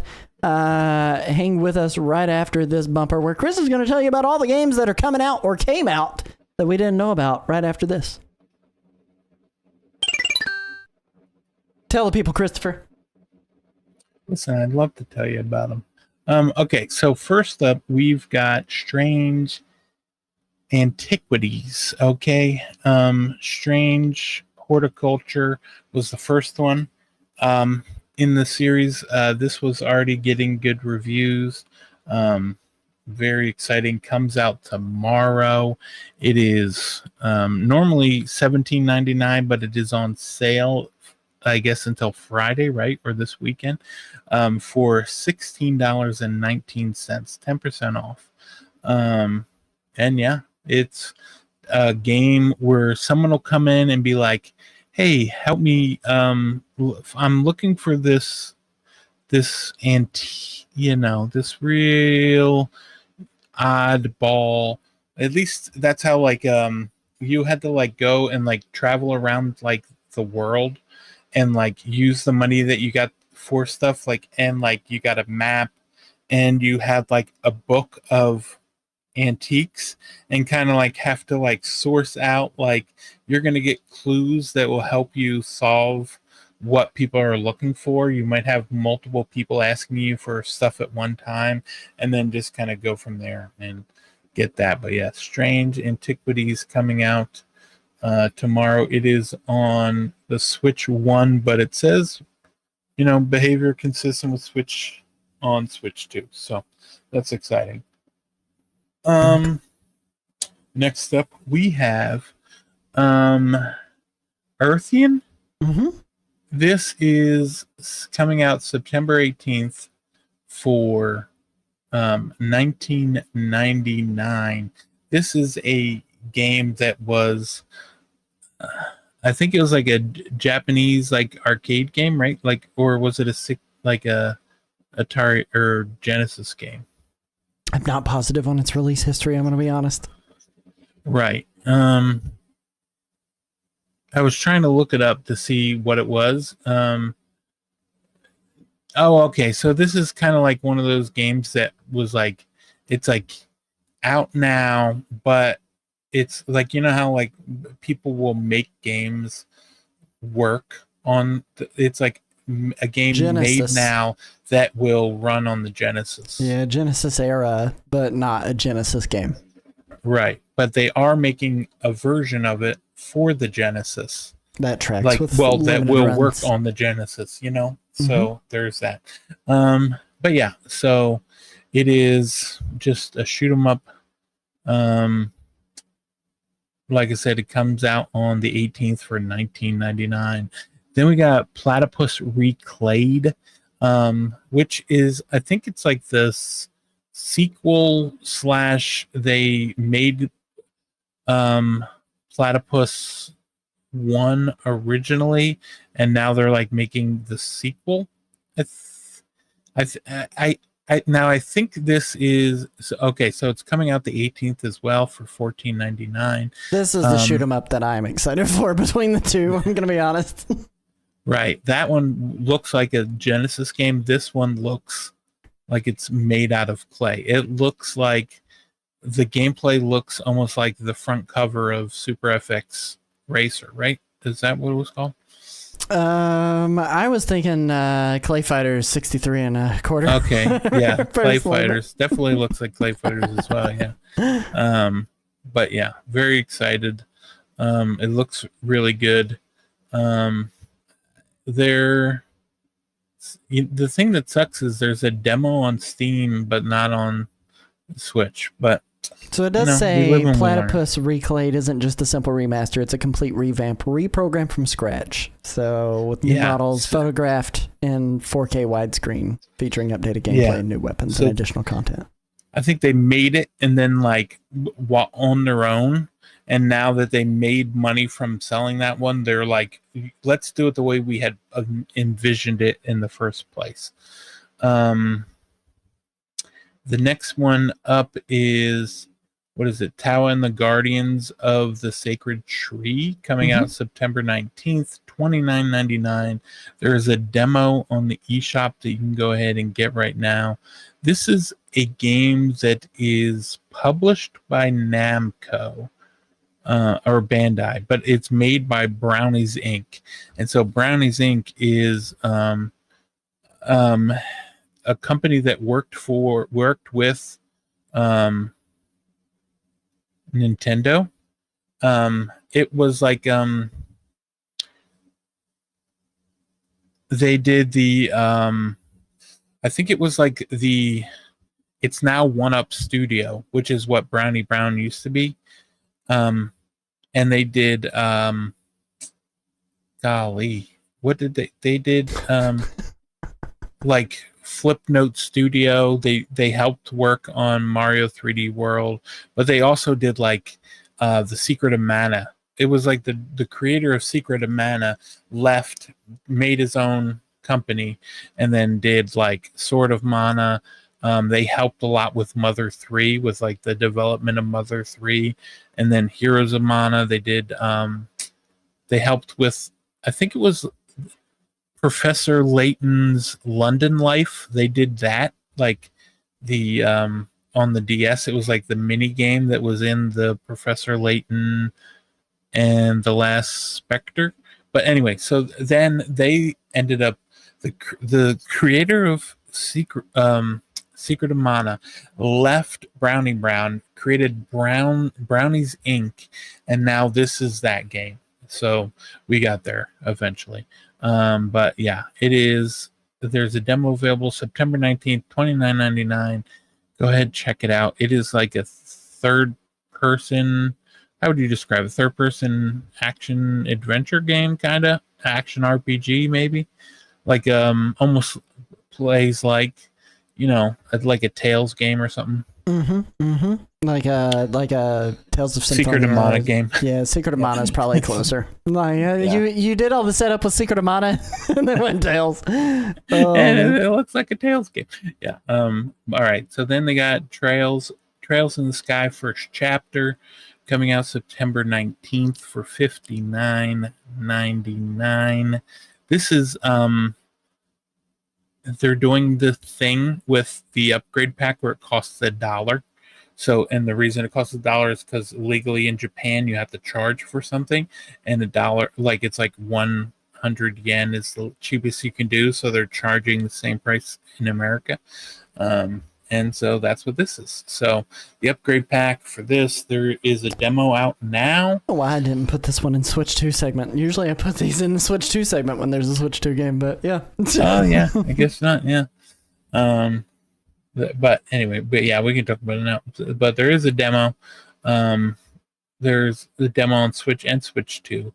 So it's funny, the Switch 1 version is $59.99. The Switch 2 edition is $60.99. So the Switch 2 edition upgrades are travel through the reduced load times, enhanced gameplay, so you can get 4K at 30 FPS or 1080p at 60. No changes to the in-game content. Sharper graphics when docked. You know, I really did not think, like, it seems like already the games, there's a bigger gap with the with these games, you know what I mean, with the docked and not docked. Like they announced they got performance mode on Metroid Prime 4, and performance mode docked 1080p 120 fps, HDR docked 720p 120 fps, on handheld. So, but yeah, that is coming out on the 19th. Then we've got Zoe. Oh yeah, did not Zoe Be Gone? I found it. This is like a game. I think it was it is a game that like a father made with his daughter, and she did all the art, and he turned it into a video game, I believe is what happened. And yeah, it is a It's like a bullet hell, like a platforming, like a side-scrolling platformer bullet hell kind of game. Yeah, I believe it is like you don't want to be here, you just want to be gone, you want to get out of here, and in order to do it, you have to like deal with all of the mayhem of bullet hell. But it's like 2D, and like you are like a little triangle with feet, kind of, right? And you're doing your best to get out of there. But yeah, Zoe Be Gone.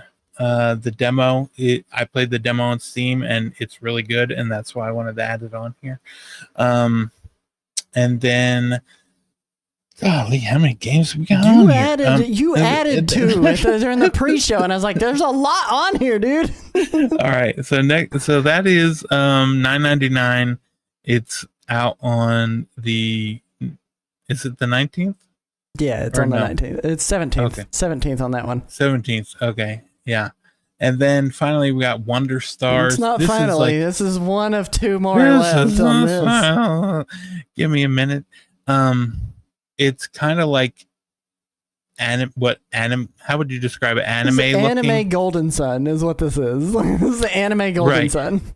But see it you don't actually run around in the overworld, right? It is like you pick where you move next. So it's like a board. It almost looks like a board. Think of it like an early game Inscription. Right. And then it's turn-based, but what happens is you can you use words. So like you're like, oh, it might be like the word might be like super fire punch, and then it does like a super fire punch and attack. But then if you use those words, you can't use as many words the next turn without resting, and it's coming out September 19th. It is a game that I'm currently playing but can't talk about, so I can't say one way or the other, but I can say it's out in just a few days. It was supposed to come out like 5 weeks ago, and it got delayed just for some more polish, and so that's what we got here. And then it also has like a system where like if you beat an enemy to the point where they're about to be knocked out, and you can just hit peace out, and then like you become friends with them, and then they give you another word that you can use for fighting and going on. You know what I mean? So yeah, Wander Stars. Definitely give it a gander when it comes out next week. And then let's see, what else do we got here? We got one more Switch One game, right? Wizardom, which is coming out September 23rd, 1999. It is like a first-person shooter, kind of boomer like shooter. Like think of Doom, think of Quake, think of Duke Nukem. Those era of games. Mm-hmm. Except magic based, and you're a wizard with a gun. Yeah. It's kind of like it's published by Atari, and kind of like Hexen or Heretic, which they just released on everything, those games. I don't know, it just looks like old school shooter.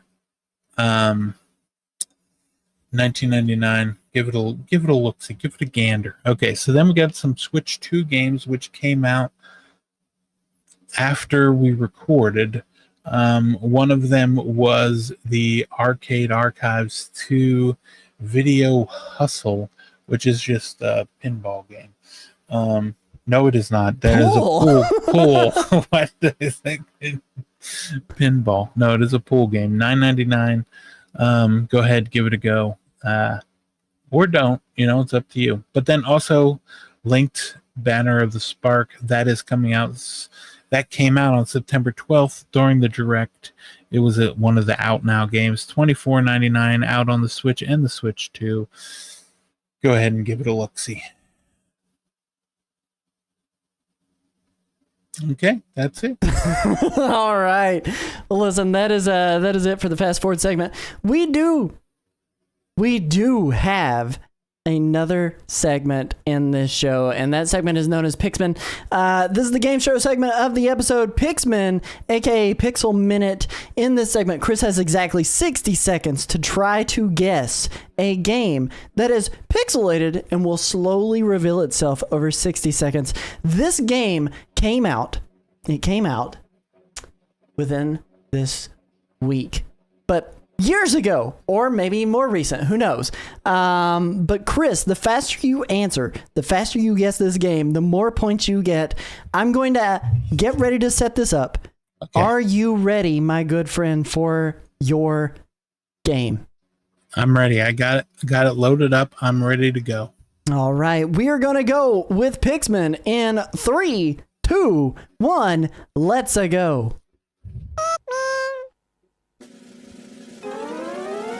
Okay, there is a lot going on here. Is it another F-Zero game? No. Nope. I'm trying to see what it is. Is it a Mega Man game? Nope. No. Okay, it's definitely not Mega Man. It's a top-down game, yeah?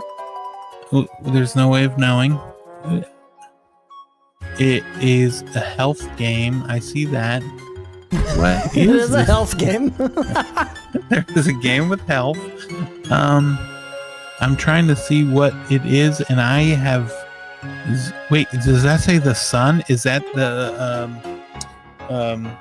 Oh gosh, I can't remember that Kojima game where you had to hold the thing in the sun. Mm-hmm. Need the full title. You're close. You can do this. 3, 2, 1. No, I can do it. Oh man. Okay, so this game that you're seeing on your screen right now is Boktai. The sun is in your hand. That was it. I knew it was something. You knew the producer. You knew the producer. You knew who it was. Coming from Konami, it's an action-adventure role-playing video game released by Konami for the Game Boy Advance in 2003, and the first game in the Boktai series. The player takes the role of Django, a vampire hunter who uses a weapon called the Gun del Sol, also known as the solar gun, that fires bolts of sunlight at enemies. The game made novel use of a light sensor on the cartridge, which encouraged playing parts of the game in direct sunlight. This game was produced and designed by Hideo Kojima, releasing in North America September 16th, 2003. Valiant effort, my good friend. Valiant effort. Thank you. I had that game. I walked around in the I was like, I'm gonna go for a walk while I play this. Couldn't see the Game Boy screen, so I just came back in. I was like, I don't know. Maybe I'll leave this out in the sun. Or I tried to play by the window and it was cloudy that day. I remember struggling to get this game to work. Get it charged up, baby. Yeah. We're gonna go to the last segment of the episode, and that is the extra Nintendo news segment. For all the news that you should care about in My Nintendo News, 4 new wallpapers hit the My Nintendo Rewards Store. Pikmin Sweet Pea Flower for free, a yellow-themed Pokemon Friends for 50 Platinum points, as well as a blue version for 15 Platinum points, and a Super Mario Galaxy 1 and 2 wallpaper for free. The only thing they didn't charge an arm and a leg for during the release of that. NSO icons, Wave 3 of new and returning Kirby and the Forgotten Lands icons are available. These will rotate Wednesdays until September 24th. And the play and redeem icons for this month are F-Zero and Fire Emblem The Blazing Blade. A Nintendo Switch Online Plus expansion pack is required to redeem the Fire Emblem ones. For Nintendo Music, we did get the amazing Super Mario Galaxy 2 soundtrack with 70 tracks added this week. Updates typically happen on Mondays. Sales and deals. Serenity Forge launched a sale featuring titles like Doki Doki Literature Club Plus, Bad End Theater Key Locker, and Cyanide and Happiness Freakpocalypse Episode 1 for up to 80% off. Just a reminder of the Toa demo and the Persona 3 Reload demos that are available for you to try before those games hit the store. And speaking to IGN, the producer of Mario Kart World, Kosuke Ibuki, stated, "Honestly, we had plans for future updates for Mario Kart World, but we canceled all of them because we think the game is perfect as is. Mario Galaxy 1 and 2 will be getting mouse mode support, and the Super Mario Galaxy movie may have had its first tangible leak coming from a Latin entertainment chain where there is a possibility that we will see Bowser Jr. and Wario in the upcoming sequel, as revealed by a press release. Could this be a mistake? Possibly. Keep it with take it with a grain of salt. That being said, Chris, where can they find you, my good sir? You closed your Chrome, didn't you? You can't. No, you didn't. Your mouth's moving now. Okay, we're good. Okay, yeah, no. I thought I was gonna sneeze, so I muted my mic, but then I didn't sneeze. Yeah, you can find my link tree, and then just find me on everything. What about you? Where the heck can people find you? You can find me over at nerdwireplays.com for all of my social media garbage, and my Twitch channel, twitch.tv/nerdwireplays. Someday I'll stream again, who knows. Remember, you can catch all of our past episodes over at youtube.com/@the-Nintendo-Rewind. Catch us live every Tuesday at 9:30 p.m. Eastern Standard Time on Twitch and YouTube, where you guys can come and chat live with us. Remember, go visit NintendoRewind.com for links to all the rest of our social media crap. We have a Discord, and if you choose to support us through NintendoRewind.com, you get a special role, and we'll be able to catch all of the upcoming stuff that we've got going on with Nothing Rewind. Thank you guys so much for watching. Remember, please be kind and rewind, and we will catch you guys on the flip side. Peace. Bye.